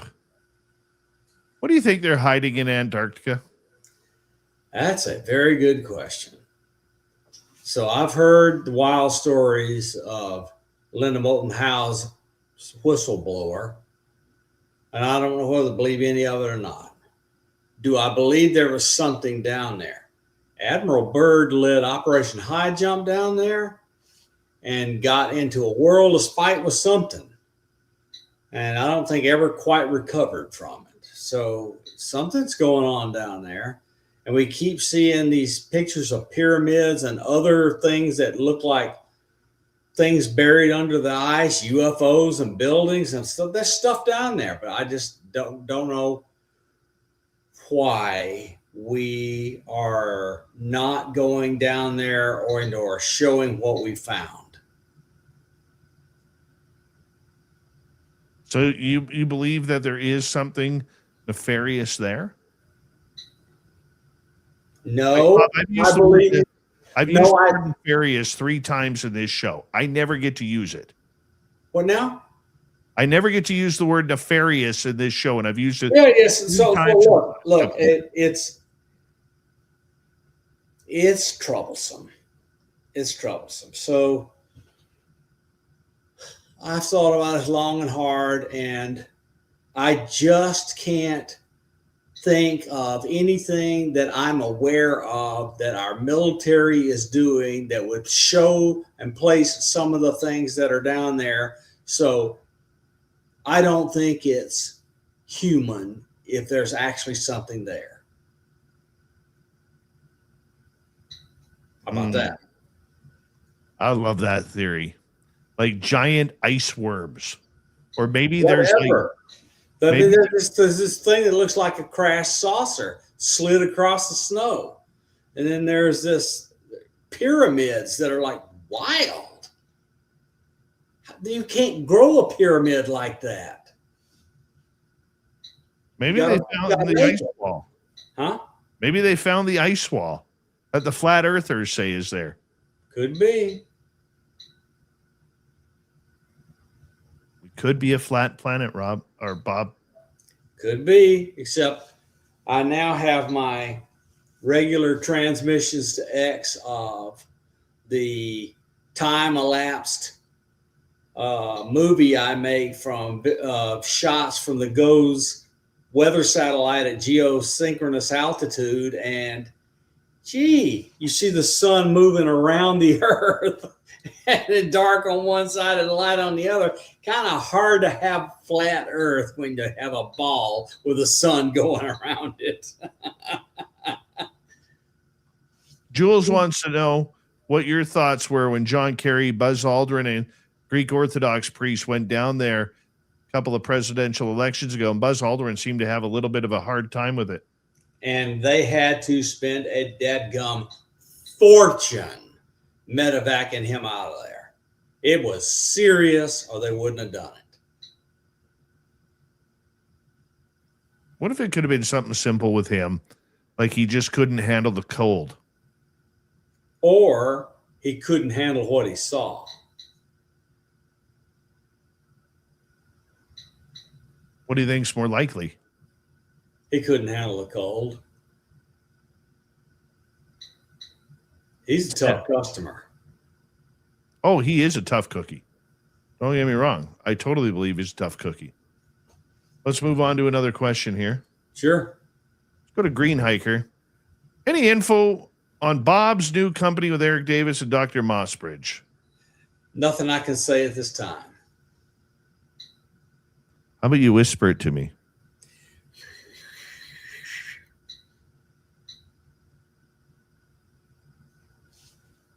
Gorgeous Kim Jellin, who will be in San Francisco for her 1 hour and 58-minute visit, as it is every year, 1 hour, 58 minutes, not a minute more.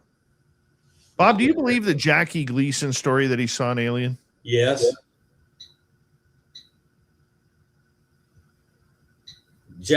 Richard Nixon loved Jackie, and he would want to show off to Jackie. And that's not the kind of thing I think Jackie would lie about. I believe Richard Nixon took him to see an alien. So that for our audience who may not be familiar, what is the backstory there? Tricky Dick and Jackie Gleason were kind of buddies. They hung out together at times. And Tricky Dick, Gleason had a huge library of UFO books. He was into it. So when he got to go off in private with his friend, Tricky Dick, he said, Dick, can you what can you tell me about these aliens? And Nixon decided to show off. He says, okay, I'm just going to show you something. Picked him up and drove him over to this base. They went down and saw two bodies frozen in a freezer. And Gleason had a hard time getting over it. Yeah, apparently he was never the same after that. Never the same. According to his ex-wife, he become very sullen, very quiet, and really didn't want to talk about UFOs and aliens anymore. Yep. I think he found himself in ontological shock. Cluster wants to know if you've ever been to McMurdo Base. Or a friend. A friend. But I have not been there. What is McMurdo Base? It is the United States base, major base on our quadrant. It's on the coastline. Okay. Or close to it. East Coast or West Coast? Well, I don't remember which one is which in Antarctica. Got you. It's probably closest to South America, is what I would think. All right, moving on here, Bobbert. Marmaduke is asking, are you aware of the work of Patrick Jackson? Yes, I am, in his boogospheres. What's your thoughts of the boogosphere? The boogosphere is odd. There are some materials properties, but I don't know that I buy into the interpretation of Patrick Jackson. I don't have sufficient evidence to say yes or no. I just have not looked into it enough. I'm kind of doing my own thing and just haven't had time to dig into it. It's interesting.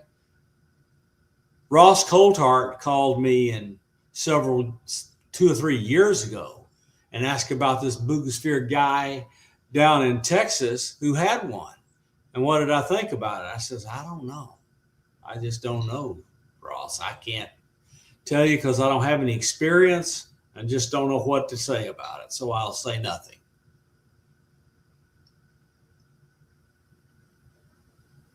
There is a question here. I normally try to take questions in order, but I want to get to this one in case we need some time. Bob, have you heard the story of the flying saucer as big as a football field in Greenland? I don't think it is in Greenland, but what do you think about that giant UFO that they had to cover up with a building that's allegedly out there? What do you know about that? I don't know that much other than what Ross said. I've not heard this rumor on the inside. If it is, I don't know about it. I literally don't know. I would think a flying saucer as big as a football field would be more likely in Greenland than buried under some building. But there you go. Be a lot more ice. A lot. I tend to think that it would have to be in a large, lightly sparsed population country or territory.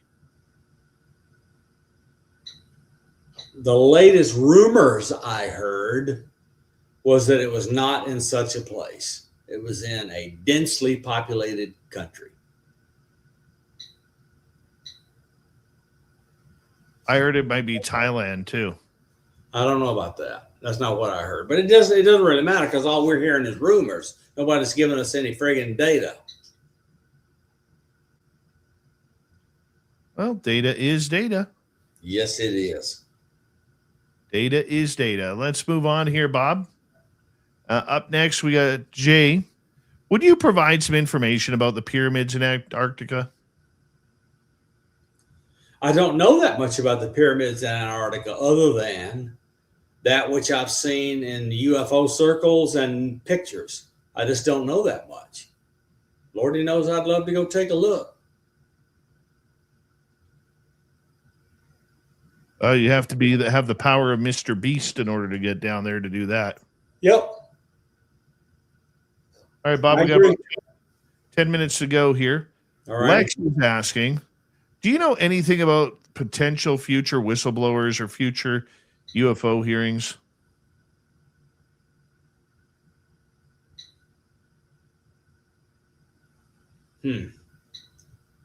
Yes, I do, but I'm unable to say.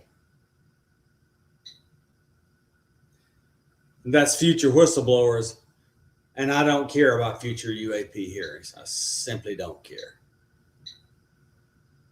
They are stalling operations, and we're not getting much out of them. I really hope there isn't any more UFO hearings. Yeah, it's a waste of time. unless they're going to have the power of subpoena, it's like a kangaroo court. Yeah. It really is a joke. I want to see it taken seriously. Me too. All right, Bob, let's go to Derek. What's your thoughts on Epstein's potential involvement with ufology and all of that? I mean, there was some serious things that he was alleged, not just in ufology, but trying to create super soldiers, trying to create a lot of other stuff, Bob. Yes, his genetics program is just sickening. But I believe Epstein was involved in really, really strange collection, strange menagerie of collection activities looking for intel to pay off whoever's behind him. And one of the things they would have wanted to know is, what can you tell us about the United States UFO work? And so his stuff was to figure out how to get that going. And I don't know that he got anywhere before he was arrested, taken to prison, and killed.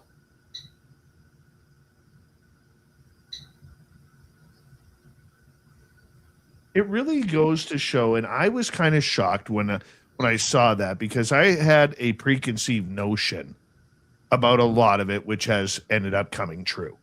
Famous people, horrible, sexual deviancy, everything like that. And I don't give a care what Pam Bondi says. If it brings down everybody, go for it. Then those people don't deserve to be there. They do not. They look, the lack of trust in government is the destruction of the United States we're watching right in front of us.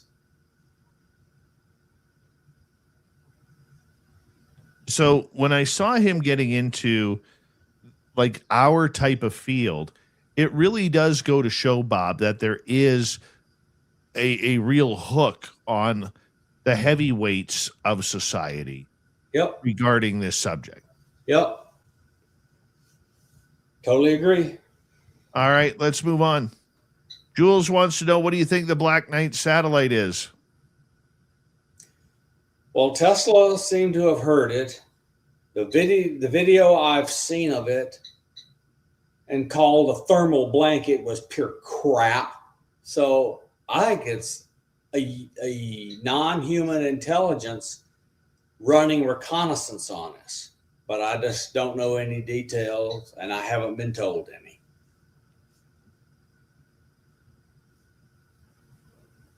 I talked to one guy who used to work for NASA. He believes that one of the shuttles actually tried to get it. Could be. I believe it was Columbia tried to get it. And when Columbia brought out the Canadarm to try and reach for it, this thing jettisoned extremely fast to a parallel direction. Wow. Like, they know it's there. They believe it is a transmitter satellite for something else out there. Derek wants to know, 5 minutes ago, Bob, have you ever had any communication with Jesse Michaels? Yeah, many times. Do you want me to list it, or can we move? You did a podcast with him. Yeah, I did a podcast, and we talked many times before that and many times after it. He has gotten really busy with all his new gigs. So he doesn't have much time to talk to people now because he's awfully busy. I know that feeling. But what do you think of him and Chris Ramsey trotting out Bob Lazar again on their public speaking tour? I thought it was a neat idea, and it drew a lot of people in, and apparently it was a massive success Bob Lazar came out, and the crowd exploded in standing ovation. People love Bob Lazar. Yeah, they do. They absolutely do. They want to believe him, but he definitely has some problems. He definitely has some credentials problems, and he definitely has a problem with his criminal record, which is ugly. Overall, do you believe him? Yes. I do. Yes. Personally, I do. I'm just telling you, he's going to be hard to believe until we see everything Bob said was right, because now we can look at it.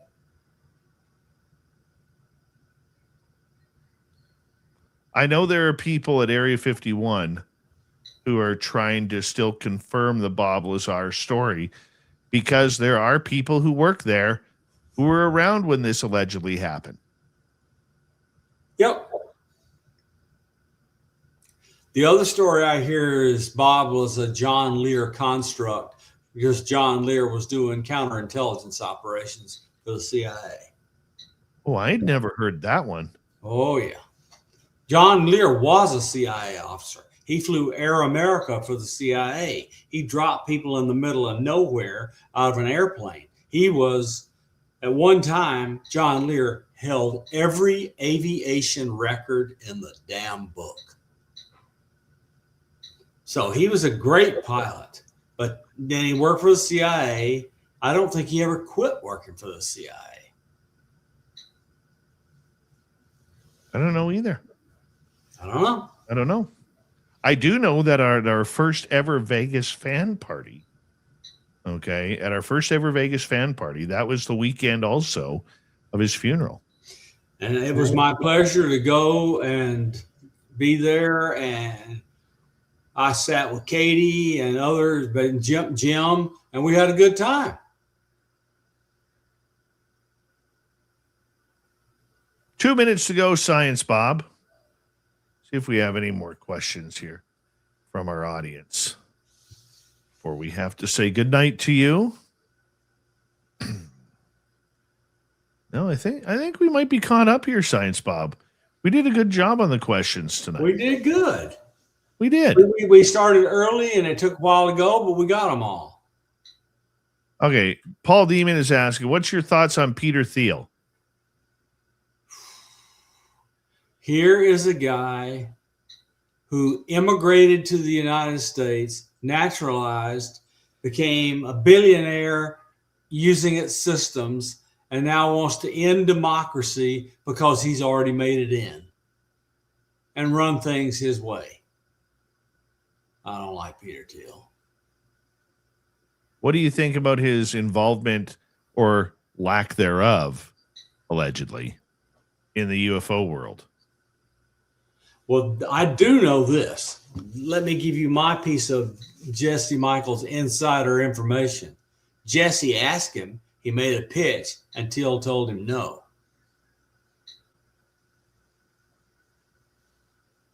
Yet, for the record, Jesse Michaels made his millions working for Peter Thiel.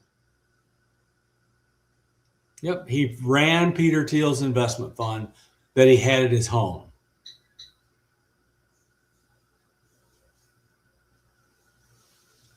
We got about 25 seconds left with you tonight, Science Bob. And I always love it when you come on, because you just make this show so great. So great. Where can people find you? Bob McGwier, McGwier _M4HY on X. And I'm on Facebook as Bob McGwier. Well, we're going to let you go get some sleep there, Science Bob. Coming up next in hour number 3, Swamp Dweller will kick things off. Then right after that, we will get into our good friend, Terry Hall, and the weird news of the week. You're listening to Spaced Out Radio with your host, Dave Scott.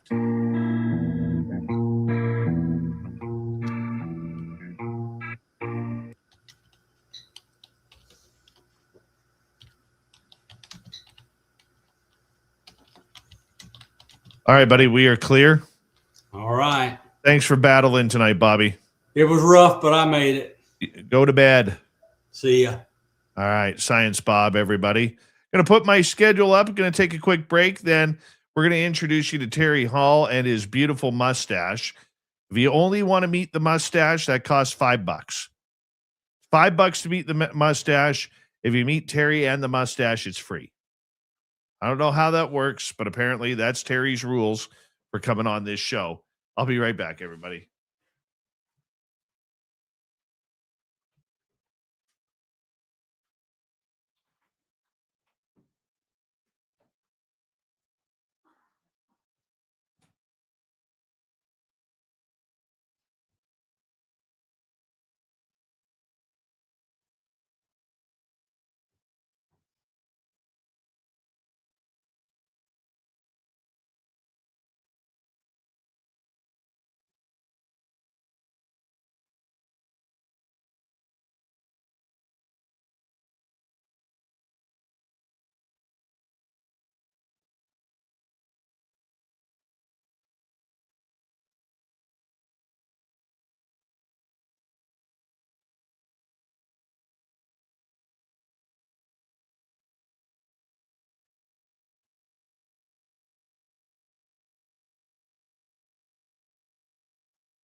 All right, we got about a minute to go.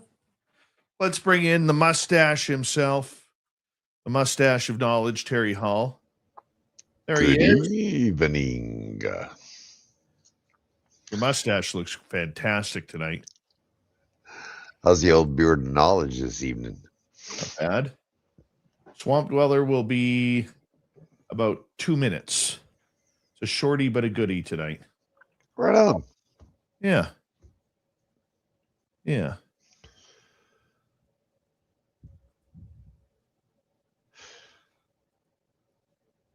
Thank you tonight to our super chatters, Walter, Erica, John, and Mennonite Abe. Really appreciate your love, guys. Thank you very, very much. Don't forget, you can shop at our Spaced Out Radio store. We do not have ugly swag, people. No ugly swag, so make sure you check it on out. And we're going to get going here in about 5 seconds.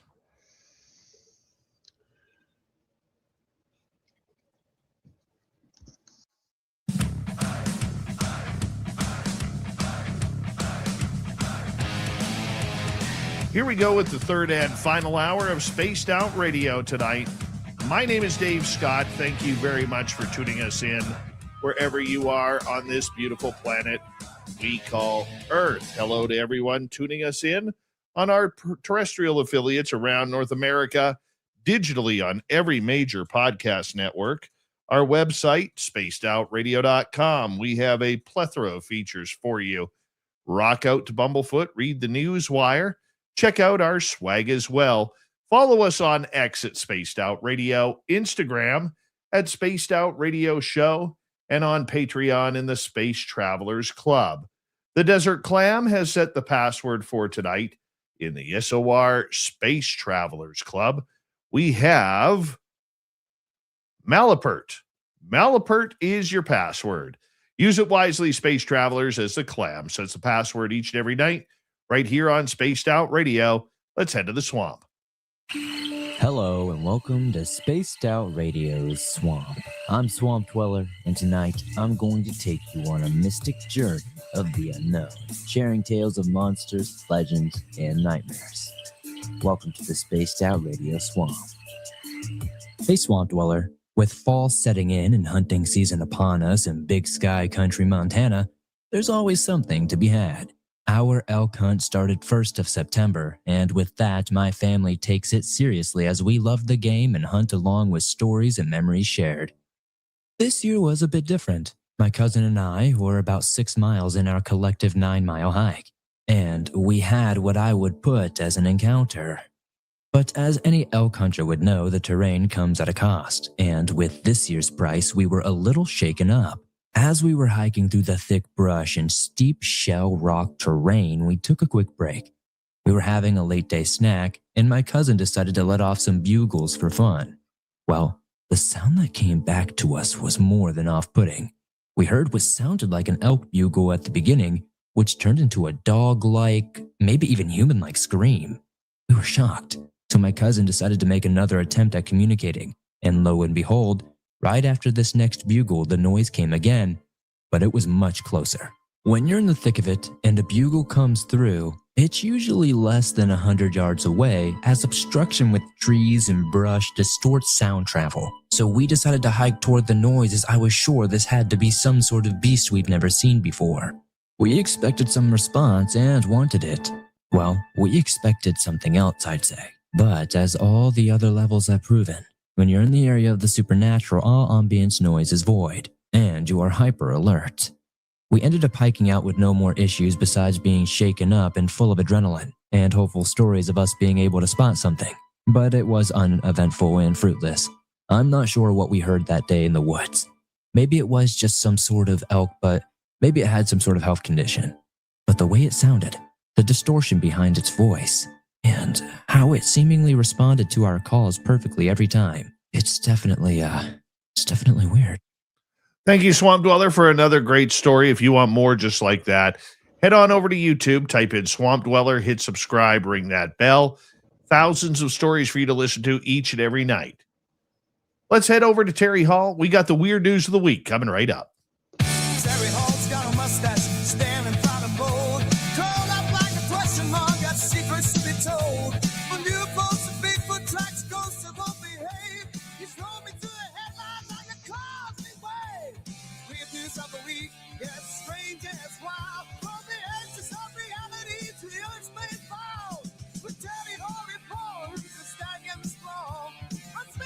radio. Let the very stars touch it all.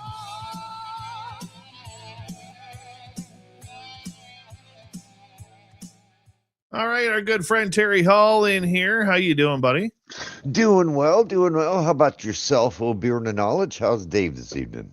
You know, I had a pretty solemn day. I really did. And, you know, I don't like to bring up tragedy on this show, but everybody around North America has heard about the school incident at Tumbler Ridge, which is a town about, the size of the town I live in, but it's about a 9-hour drive north of where I live in the province.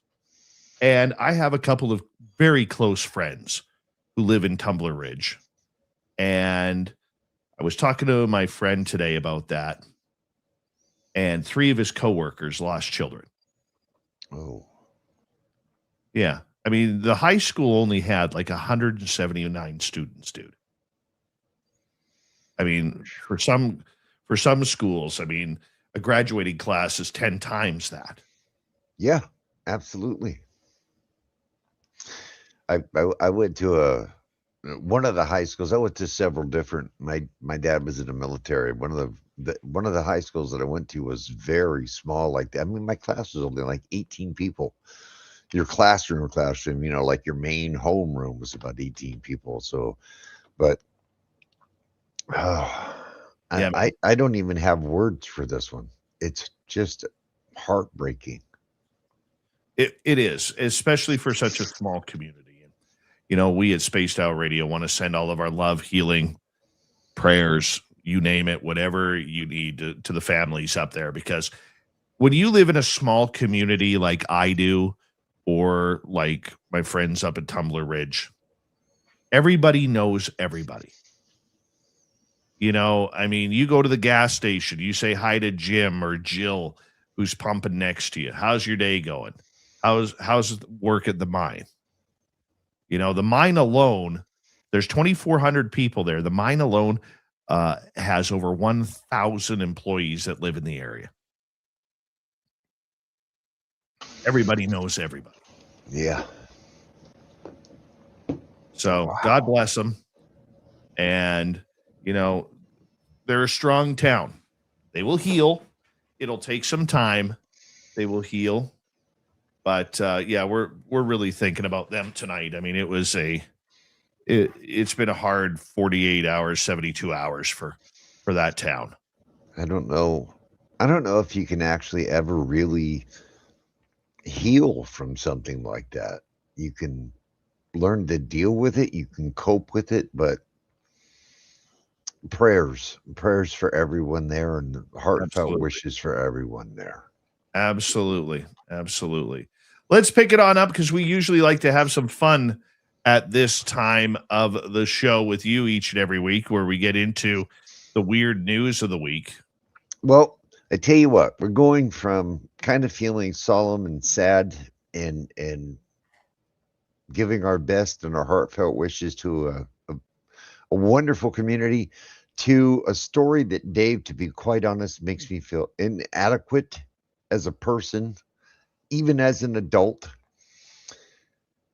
When I say the word fuser, does that bring up, I mean, if you were to describe a fuser, what would you think that would be? Oh, goodness, Terry. You're putting me on the spot, my man. Well, I'll explain it. A fuser is someone who works on nuclear fusion reactors. And we have a brand new world record holder for the youngest person ever to achieve nuclear fusion. It was a 12-year-old young man in Dallas, Texas.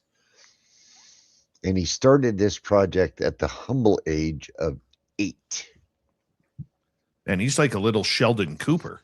Aiden McMillan, a Dallas Independent School District 7th grader, said he started work on his ambitious project when he was just 8 years old. He achieved fusion hours before his 13th birthday, and therefore has been entered into the Guinness World Book of Records as the youngest fuser in history. 12 years old, Dave. And he said he did this as a passion project. Hmm. I didn't even know what a passion project was when I was 12 years old, Dave. When I was 12 years old, I loved playing baseball and hockey. You and me both, and playing with Hot Wheels and Legos. Right? I never. 8 years old. What are you thinking about at 8 years old to want to build a nuclear reactor? This is what caught me as funny about this one. There were some alarm bells, as quoted. The young man was quoted saying, there were some alarm bells with my mother. She was like, yeah, whoa. Take a step back. Tell me exactly what could go wrong, how it could go wrong, and make sure it doesn't go wrong. Talk about trust. Your child is building a nuclear reactor in your garage. I'll tell you, I swear to God, he probably watched Little Sheldon, because there is an episode of Little Sheldon where Little Sheldon Cooper actually does that, and his parents get a visit from the FBI because he had inquired about purchasing uranium from a mine in Canada. I remembered that one. I think the one that I liked the most as far as the young Sheldon stories were the when he did the math for NASA about how to capture and reuse rockets. Yes. That was really good as well. The NASA PR dude kept pushing him away with trying to get him to shut up with a patch. That was a very well written show. Very much. I have a good one here for you. Go right ahead. I learned this story the other day. If you are into the UFC Ultimate Fighting Championship, or you're into pride fighting, you might know of the legend Don Fry. Oh, yeah. Okay. Oh, yeah, absolutely. Well, Don Fry, of course, has probably the most legendary fight ever in pride fighting, where he fought a Japanese fighter, and they ended up putting the song Freebird to the background of it, where these two are just slugging it out with facial shots. It's one of the greatest UFC fights, or not UFC, but pride fights ever. His opponent was considerably larger than himself in that fight as well. Oh, very much. Very much so.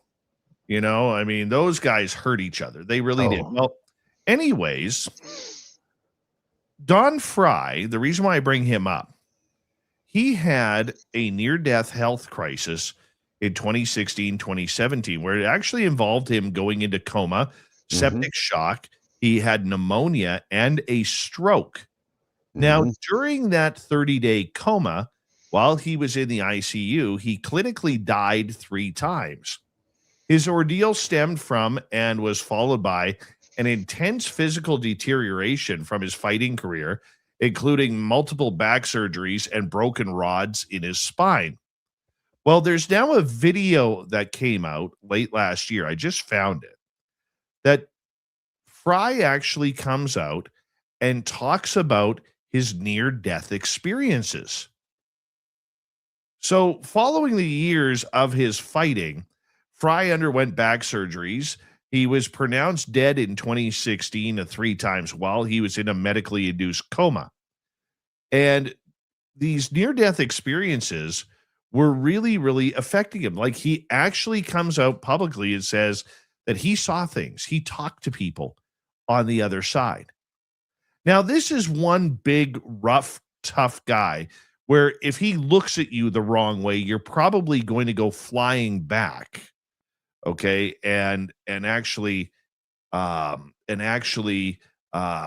yourself. I mean, this guy is the epitome of toughness, right? Big Texas strongman, probably could wrestle a steer in no time flat. But here he was very open and candid in this interview, which can be found on YouTube, talking about what it was like to die and what he actually saw. And he says now he has no fear of dying because he knows there's something else once you close your eyes for good.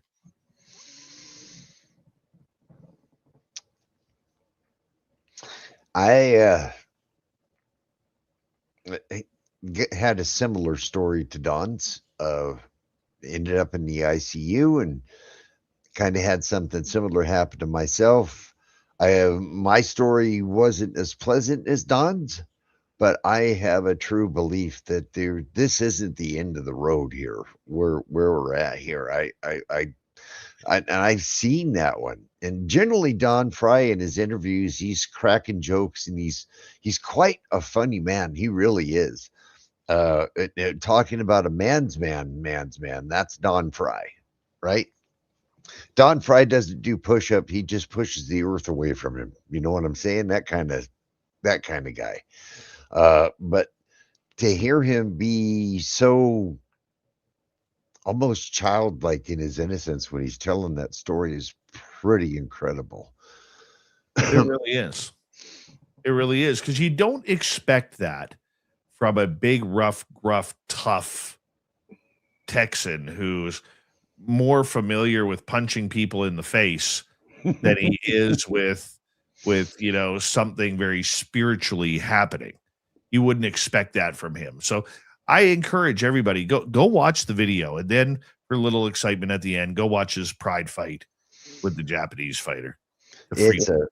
That can be a pretty deep, dark, well, not even a dark hole. That can be a pretty deep hole to get into, these near-death experiences. Like I said, I believe that I had one myself. I know several people who have, a couple members of my own family. Oh, Dave, I got a story about that. It was my own mother. She was pretty ill. She was in the hospital. They were giving her, a lot of things to keep her comfortable. And when I would walk into the room, she would actually be having conversations with family members of ours that had been gone for years. Literally, yes, like they were standing right there in the room. And another story that I've heard from a lady who works in a hospice was that people tend to get very clear, like as clear as they've been in years and years, and they're seeing other family members who are there to comfort them and kind of usher them into the next realm. I know that my own father, when he passed away, was more than sure where he was going. What do you feel about that, Dave? I saw it with my own eyes with my mother, and I totally believe in it. When my mother passed away, we actually the day before she passed away, we actually had watched her have a conversation with my deceased nephew, her grandson. And it was happening like we were standing right there. I was standing above my mom's left shoulder because she was sitting in a wheelchair. My sisters were in a chair and sitting on her bed. Like we were in a pretty tight quarters when this was going on. And I remember Mom, my eldest sister says, "Mom, who are you talking to?" And she says, "I'm talking to Bryce, my nephew." And my sister, Bryce's mom, was pretty much like, "Where is he? Where is he?" My mom pointed right in front of her, said, "He's right there." So yeah, I am a believer. I don't think that is some sort of dying delusion that many people think. I think it's real. There's something else about that Don Fry story. That fighter that you were talking about ended up, I believe he had a stroke, Dave. I know he was in had some very serious health conditions. And Don Fry would go visit him. He would fly to Japan to go visit him. And you could see the light in that man's eyes when Don would go into the room, bring him, you could see that just by Don being there, it was providing some sort of comfort to him. Don Fry was a pretty incredible guy. Yeah, I would agree. I would totally agree. Here's another interesting one, as we only got about 4 minutes. I want to sneak this one in because it kind of ties into the near-death experience story. Well, there's an ICU nurse who has made some spine-chilling claims on social media revealing the one thing patients say to her before they pass away.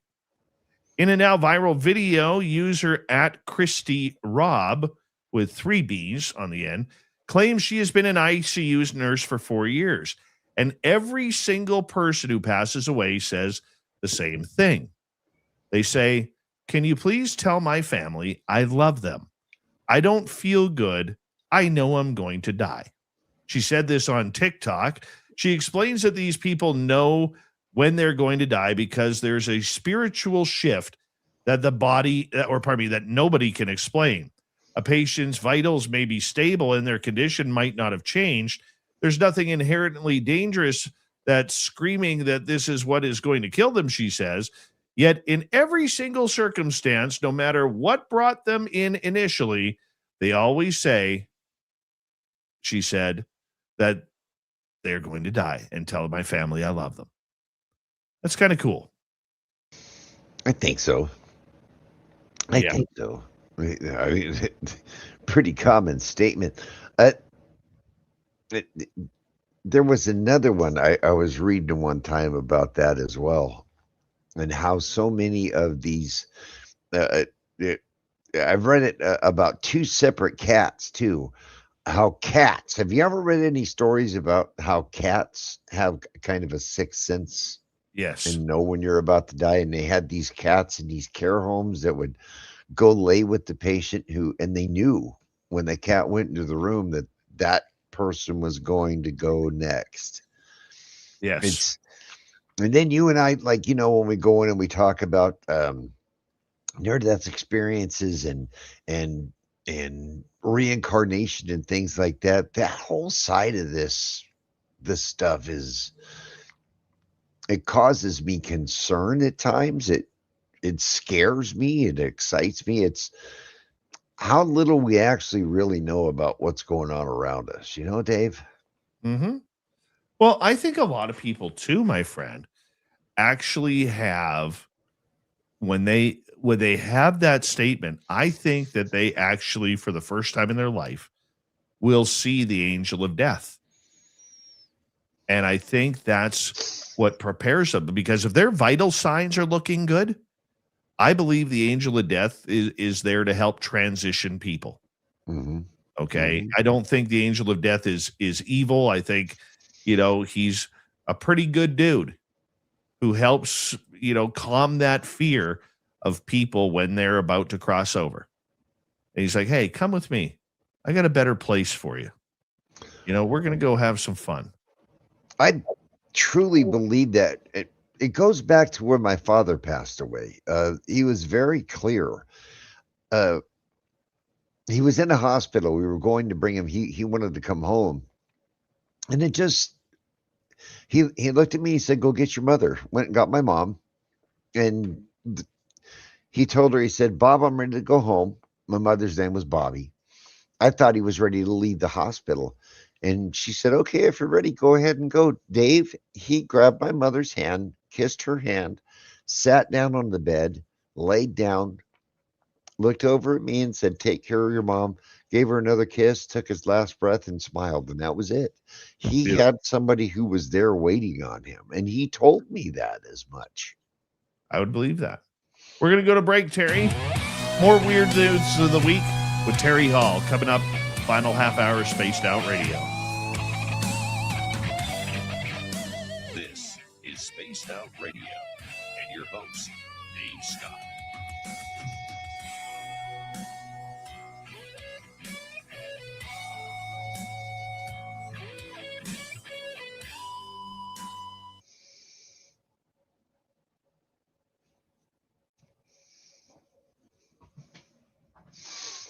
All right, buddy, we're clear. Cool. I know you see a lot of stuff on the old interwebs that, that's for sale, and they're saying, "Oh, it's the best thing in the world, best thing, best thing, best thing, best thing." One of the things that I've seen a lot of lately is these knives that are coming out that look like, the hand hammered, all that kind of stuff, right? Yes. I just for, what the heck, I bought one of these things. Huh? For $18, that's probably the best piece of steel I've held by hand in quite a long time.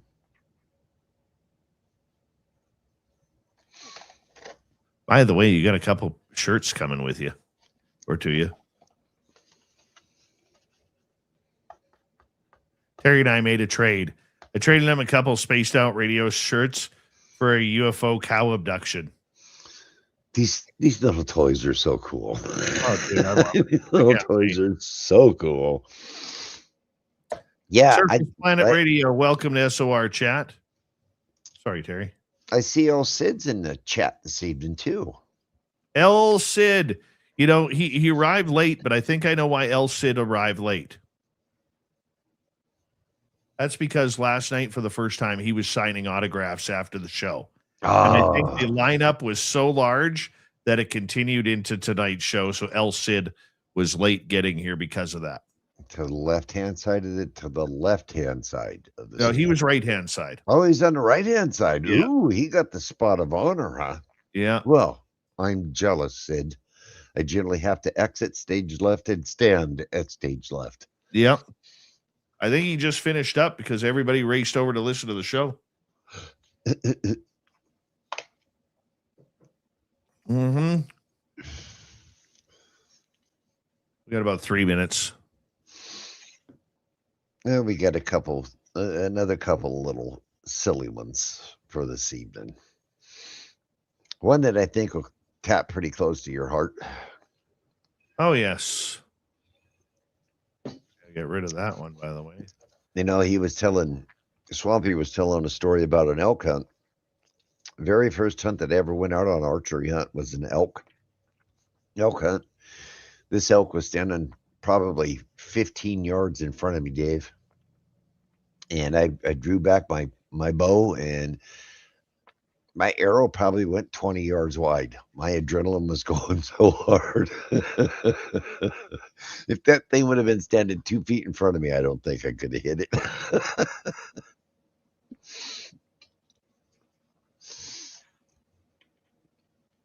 Looks like a lot of the guys in the chat this evening have a lot of good stories about their loved ones and people they know. Having that same sort of feeling that they had somebody there who was ushering them along. That's pretty comforting. Oh, yeah.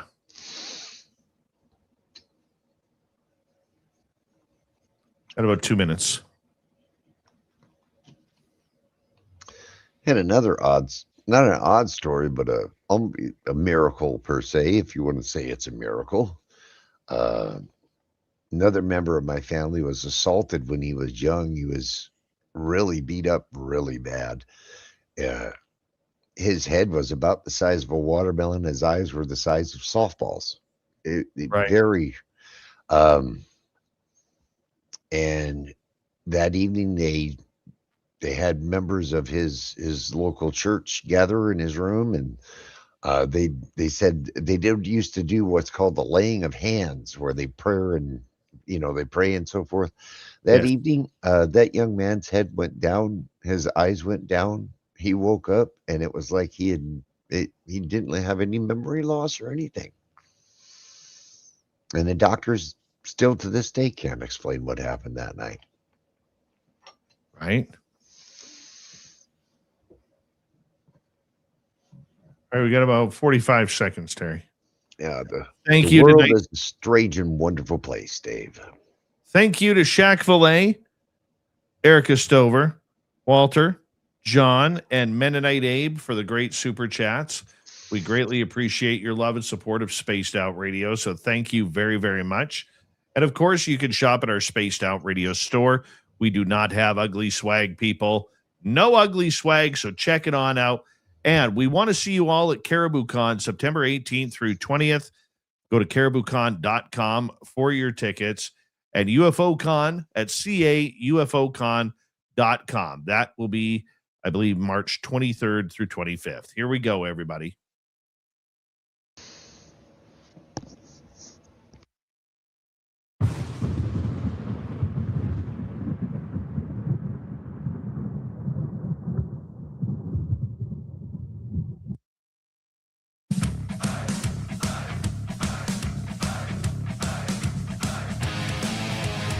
We are into the final half hour of Spaced Out Radio. Good to have you with us. My name is Dave Scott. We always appreciate you tuning us on in. And I hope you've enjoyed tonight's show. Terry Hall and the Weird News of the Week continues right now. Terry, want to hear what you got for us? Give us up. Dave, you being in Canada, I'm not trying to stereotype people, but you guys do a lot of ice skating up there, don't you? Ice fishing? Ice skating. Oh, ice skating. Yeah, it happens every now and again. Playing. Well, there just so happened to be a group of 10 people up skating on Lake Champlain on Tuesday when an ice sheet separated from shore, causing 5 of the skaters to become stranded. Oh, nice. But in typical Minnesota fashion, and this is what cracks me up about this. People from shore were saying, "Are you guys okay? And do you think you need to be rescued?" And the response was, yeah, it would become good if somebody could send a boat, as they were floating out to the middle of Lake Champlain. They were rescued using boats and kayaks from locals. But in typical Vermont fashion, everybody was just so polite. You imagine the ice separating and somebody just going, "Do you think you need to be rescued?" And your reply would be, yeah, that'd be kind of nice. No panic, no nothing.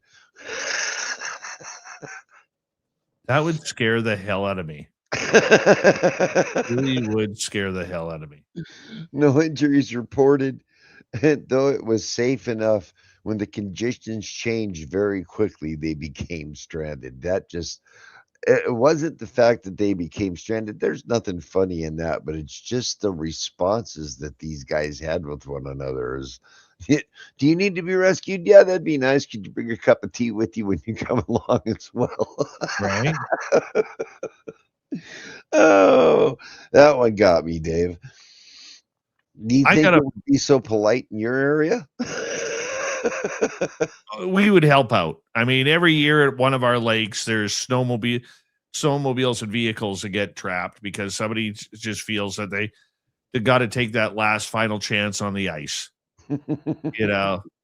Here's a funny one for you, Terry. American boxer Jarrell Miller won his heavyweight bout in New York by literally a hair on his head. So what happened? Well, during the fight, he took a punch to the head that skimmed his head. It skimmed his head. Well, the problem was that punch took his toupee right off. I've seen that one. He said he paid his barber $900 to do that as well. The hairpiece came loose after taking a flurry of punches from his opponent Kingsley Ibe during their clash at Madison Square Garden. Noticing it had been dislodged at the end of the round, the 37-year-old smiled and threw it into the crowd. Despite losing the hair, the boxer managed to keep his head and clinch victory by a split decision. Bizarrely, the boxer claimed that his hair had burned off after shampooing with bleach. He had to get an emergency toupee. So, speaking about what happened, in a post-fight interview, Miller said, "I get to my mama's house, and she has some shampoo bottles on the table.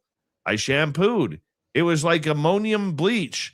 I literally lost my hair like 2 days ago. So I called my manager and said, get me one of those manes. And I slapped that on real quick. I'm a comedian. I make fun of myself." So, yeah, he literally lost his hair in a boxing match. I've seen clips of that, and some of the memes that they've came up with and some of the gifs they've come up with that are just amazing. That is going to be around for a very long time. Got one for you. I'm from the other side of the world, Dave. Oh, yeah? Yes. February 5th of this year, the Guinness World Book of Records confirmed a new world's records longest wild snake. Oh, really? A reticulated python discovered in the Maros region of Indonesia is officially the world's longest wild snake, formerly measured at 28 feet 8 inches long. Holy cow. Nope. 28 feet 8 inches, Dave. Nope. Nope. I am never going to Indonesia now. Well, that's it. What's odd? It's not odd about it. It's a reticulated python. Now, pythons, I've had a couple of them myself. I've had, that small little 8-ball pythons, really good little pet snakes. Reticulated pythons are, besides anacondas, known to be the largest snakes on planet Earth. And guess where they're at, Dave? They're all over Florida. Yep. So I can imagine probably within the next few years, with as large as they're getting down there, do you think that we'll ever have a situation like that down in Florida where, I mean, it's a perfect growing environment for them, but man, a 28-foot snake. Can you foresee that? I hope not. I know in Florida they are doing because the pythons are an invasive species, that they are trying to keep a somewhat of a control on that. So they literally will have people going out into the forest and the swamps at night to go hunt these pythons. Well, and they do clear a lot of them. They're not getting them all because when one breeds, there's another 50 to 100 snakes right there, right? yeah, and as we found out last week, when it gets cold in Florida, it rains iguanas. So you got to be careful when you're out there in them woods out there in Florida. Right. You want a real heartbreaking story? If you're into crypto, you're not going to like this. This is your nightmare. I've heard a couple weird stories about crypto this week. So let's see which one you found. Well, hundreds of prize payouts were mostly just a few bucks each, part of a promotional campaign by a South Korean cryptocurrency exchange. The total reward pot was 620,000 Korean won, which is about 425 bucks American. Then came a colossal mistake for this company. A staffer for BitHub, South Korea's number 2 crypto exchange, didn't distribute the 620,000 Korean won. Rather, the prizes, due to an input error, emerged in a different currency, 620,000 Bitcoin, valued at more than $40 billion. That meant the winner, who should have received the sum of about 2,001, he received enough, which is enough to buy a cheap cup of coffee. And literally, at least momentarily, more than $120 million of Bitcoins. Wow. Enough of the recipients sought to sell or withdraw the Bitcoin in that market, sank 17% before BitHub halted transactions after roughly 30 minutes. Those affected, including investors who had held Bitcoin before the botched giveaway. The losses totaled about $685,000, BitHub said. Yeah. Wow. Yeah.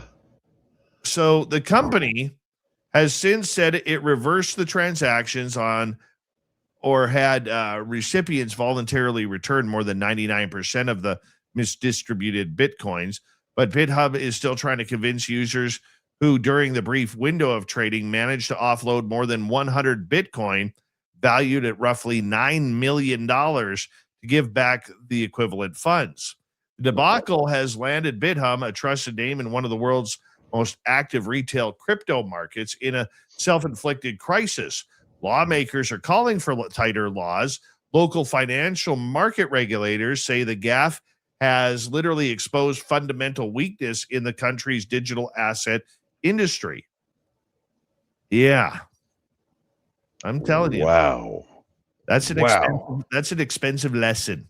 That has to be and not to be rude, okay? Not to be rude or to sound like I'm a thief or greedy.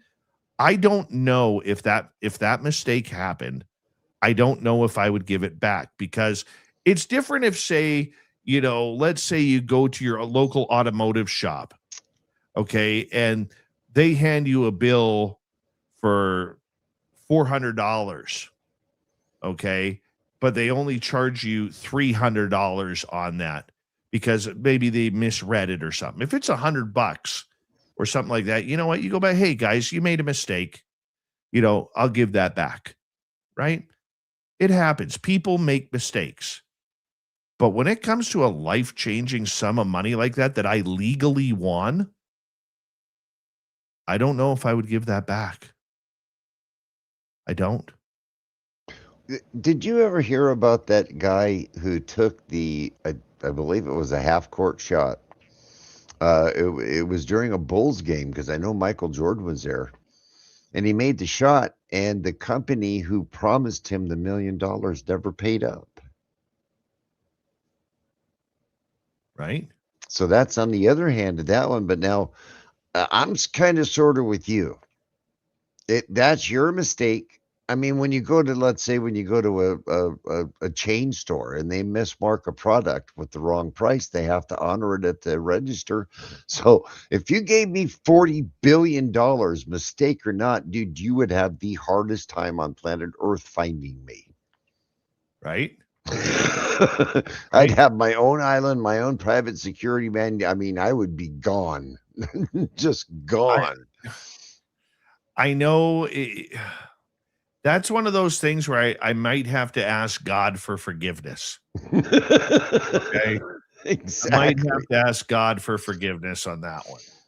Well, we've gotten to the point now. They say that if like someone my son's age, he's going to be 40 soon. Someone my son's age, if he lives to be 90, that he just won't die. By the time he's 90, the technology will be developed enough to where you'll be able to, like, almost an eternal being kind of thing. With $40 billion, I don't know. I think that maybe I could let him cryogenically freeze me or something. So maybe when he's 130, he can thaw me back out. If it was 40 billion, I would say this to the company. Out of a gift of generosity, I will give you 39 billion back. I could absolutely no problem at all living very, very comfortably for generations on $1 billion. Well, maybe not generations, but at least 2 with $1 billion. Absolutely. I think you could get 3 or 4 in there with $1 billion. Well, that leads us to another story about a traffic light leads a Maryland man to a $100,000 lottery prize. Well, what happened here? Well, he said a $10 lottery voucher it was a traffic light, and it was stuck. And it was stuck long enough that the guy actually put his car in park, got out of the car and walked over to the store that he was parked parallel to in this traffic to get a cold drink. While he was there, he purchased a $10 lottery voucher and ended up being a $100,000 winner for being stuck in traffic. Wow. That's not bad. No, not for a scratch off. It was a $500 ticket with some sort of multiplier on it that actually ended up being a $100,000 winner for being stuck in traffic. What's the biggest lottery scratch and win you've won?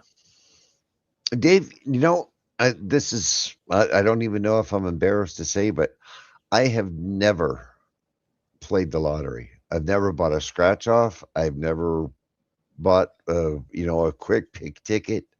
I just never bought. Now, my dad, on the other hand, my dad was a loyal lottery player. I think the largest scratch off I ever remember him getting was about $1,000 scratch off. What's the largest one you've ever gotten? $100. On 100. You know what's really screwed? Back in 1992, 91 or 92, the Canadian lottery called Lotto 649 did its draw.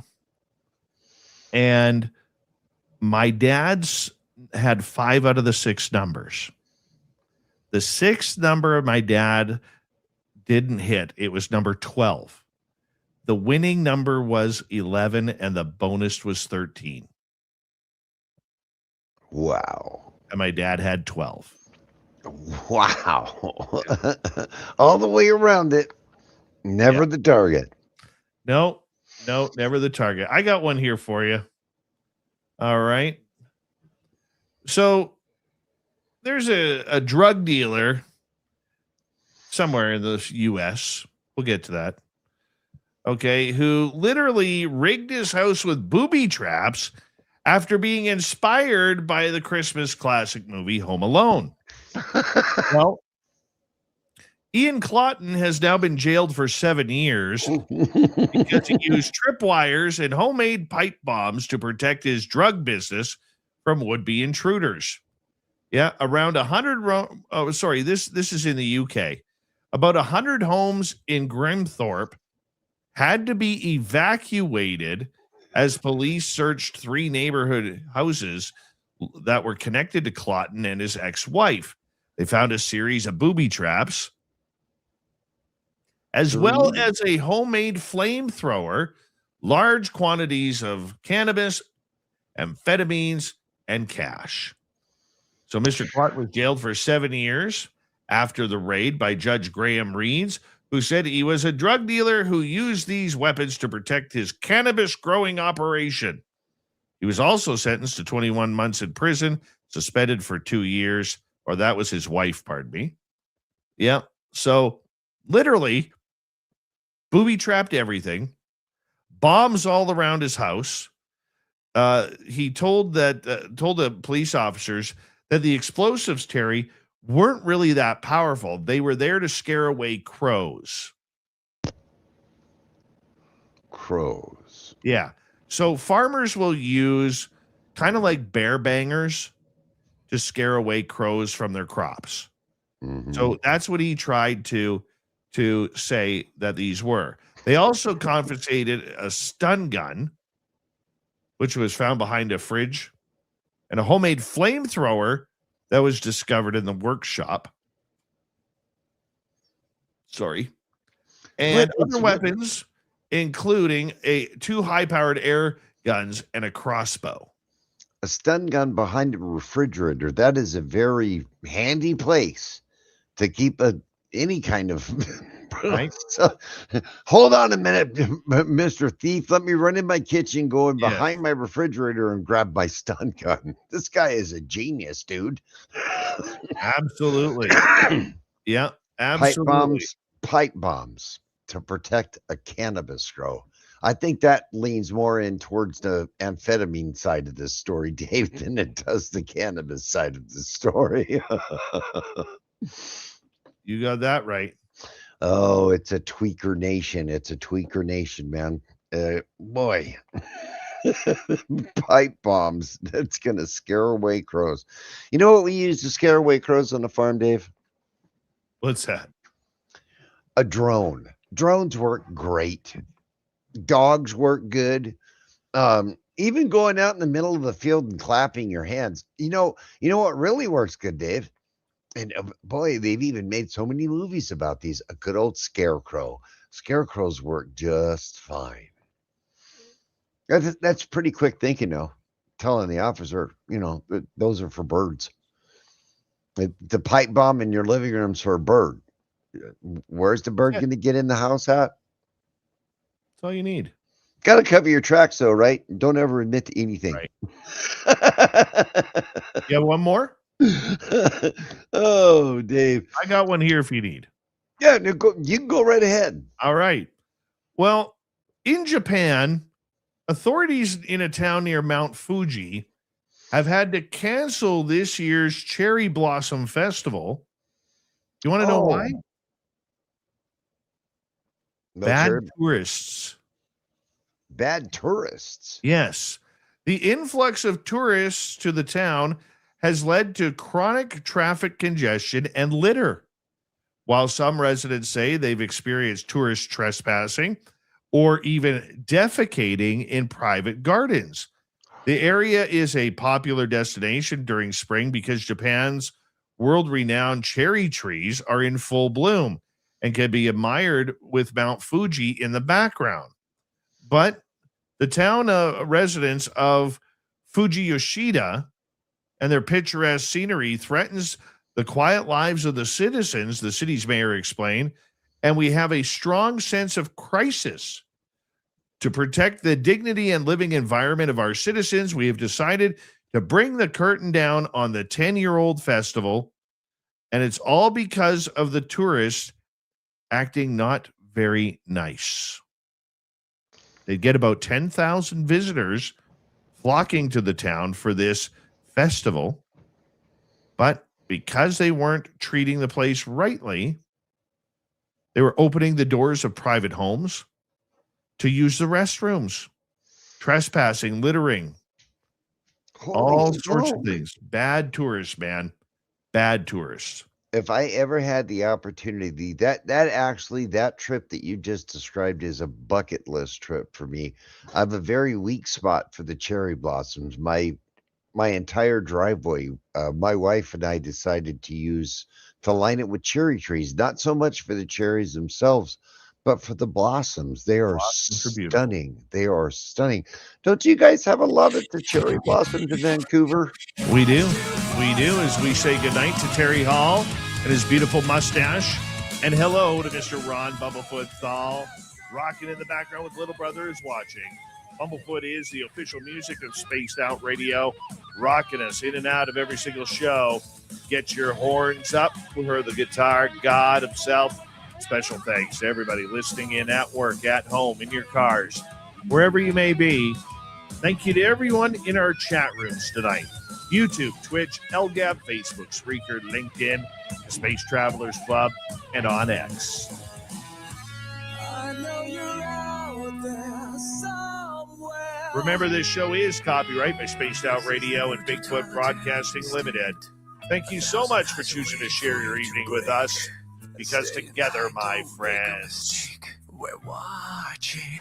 we own the night. Mr. Bumblefoot, we need a favor. We need you to take us home.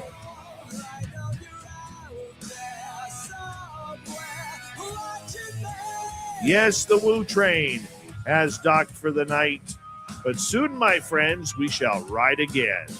Your seats are always available. Your tickets never expire. And if you want to bring a friend, we've got room for them too. Good night, everybody.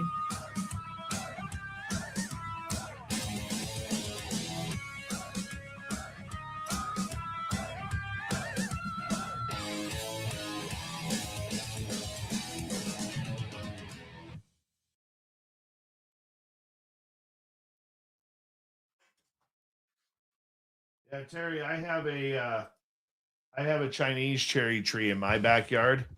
The blooming is phenomenal. Yeah, we've got right out here, right out in front of my office window, we've got two of the ornamental cherry trees that when we were doing the landscaping, our landscaper showed us how you could weave how if you plant them right, you can intertwine the branches together. And over the last 10 years, that's been kind of a pet project of mine. So we've actually got an arch, a natural arch from these two trees that have grown together. Dave, before I take off out of here tonight, one more time, it's for those shooting victims. Yeah, you're on my thoughts and my prayers, and I hope the best for all of you out there. Yeah. Well, there's one girl who's fighting for her life right now in Children's Hospital in Vancouver. She wasn't supposed to make it through the night last night, but she did. Wow. And she's got some hockey in her. She plays hockey. And so I think that hockey fighting spirit is coming out there. It's that's gotten to be such a touchy and hard subject, gun rights and gun laws, and all of that. And it's, we just need to pay more attention to people a little bit more. Quit being so absorbed in our telephones and doom scrolling, and start paying attention to people again a little bit. Hug your neighbor, smile at somebody, wish them a good day, look at them in the eyes, and just, instead of getting a little bit of an attitude, when you meet someone's eyes in the middle of the day and you're walking down the street, crack a grin, smile, wave, say hi. It can make the difference. It really can. You got it there, buddy. You got it there. And everybody out there, thanks for having me again this evening. It's always a great pleasure and honor, Dave. I do hope you enjoy the rest of your evening. Hugs and love to the family. And thanks, you guys, for having me again. All right, buddy. We'll see you soon. I'll call you tomorrow. Sounds good. All right. Little Terry Hall, everybody. I'm going to get out of here, too. Thank you to Mennonite Abe, John, Erica, Walter, and Shaq Valet for the great super chats. Tomorrow night on the show, Michael Feely will be with us talking esoteric knowledge and some UFOs as well. Hey, I want to remind everybody, if you haven't already, give us a thumbs up. We'd appreciate that. It helps with our algorithms. Also, I want to know what you thought about Science Bob and tonight's show. Leave a comment after the show right below here on YouTube. We'd greatly appreciate it. You guys have a great night. I'll see you tomorrow night with Michael Feely. And thank you so much for making tonight special. You're the best. Take care.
Healthy, my friend. You too. You need bail money, give me a call. Always, Dad. Take care. You too.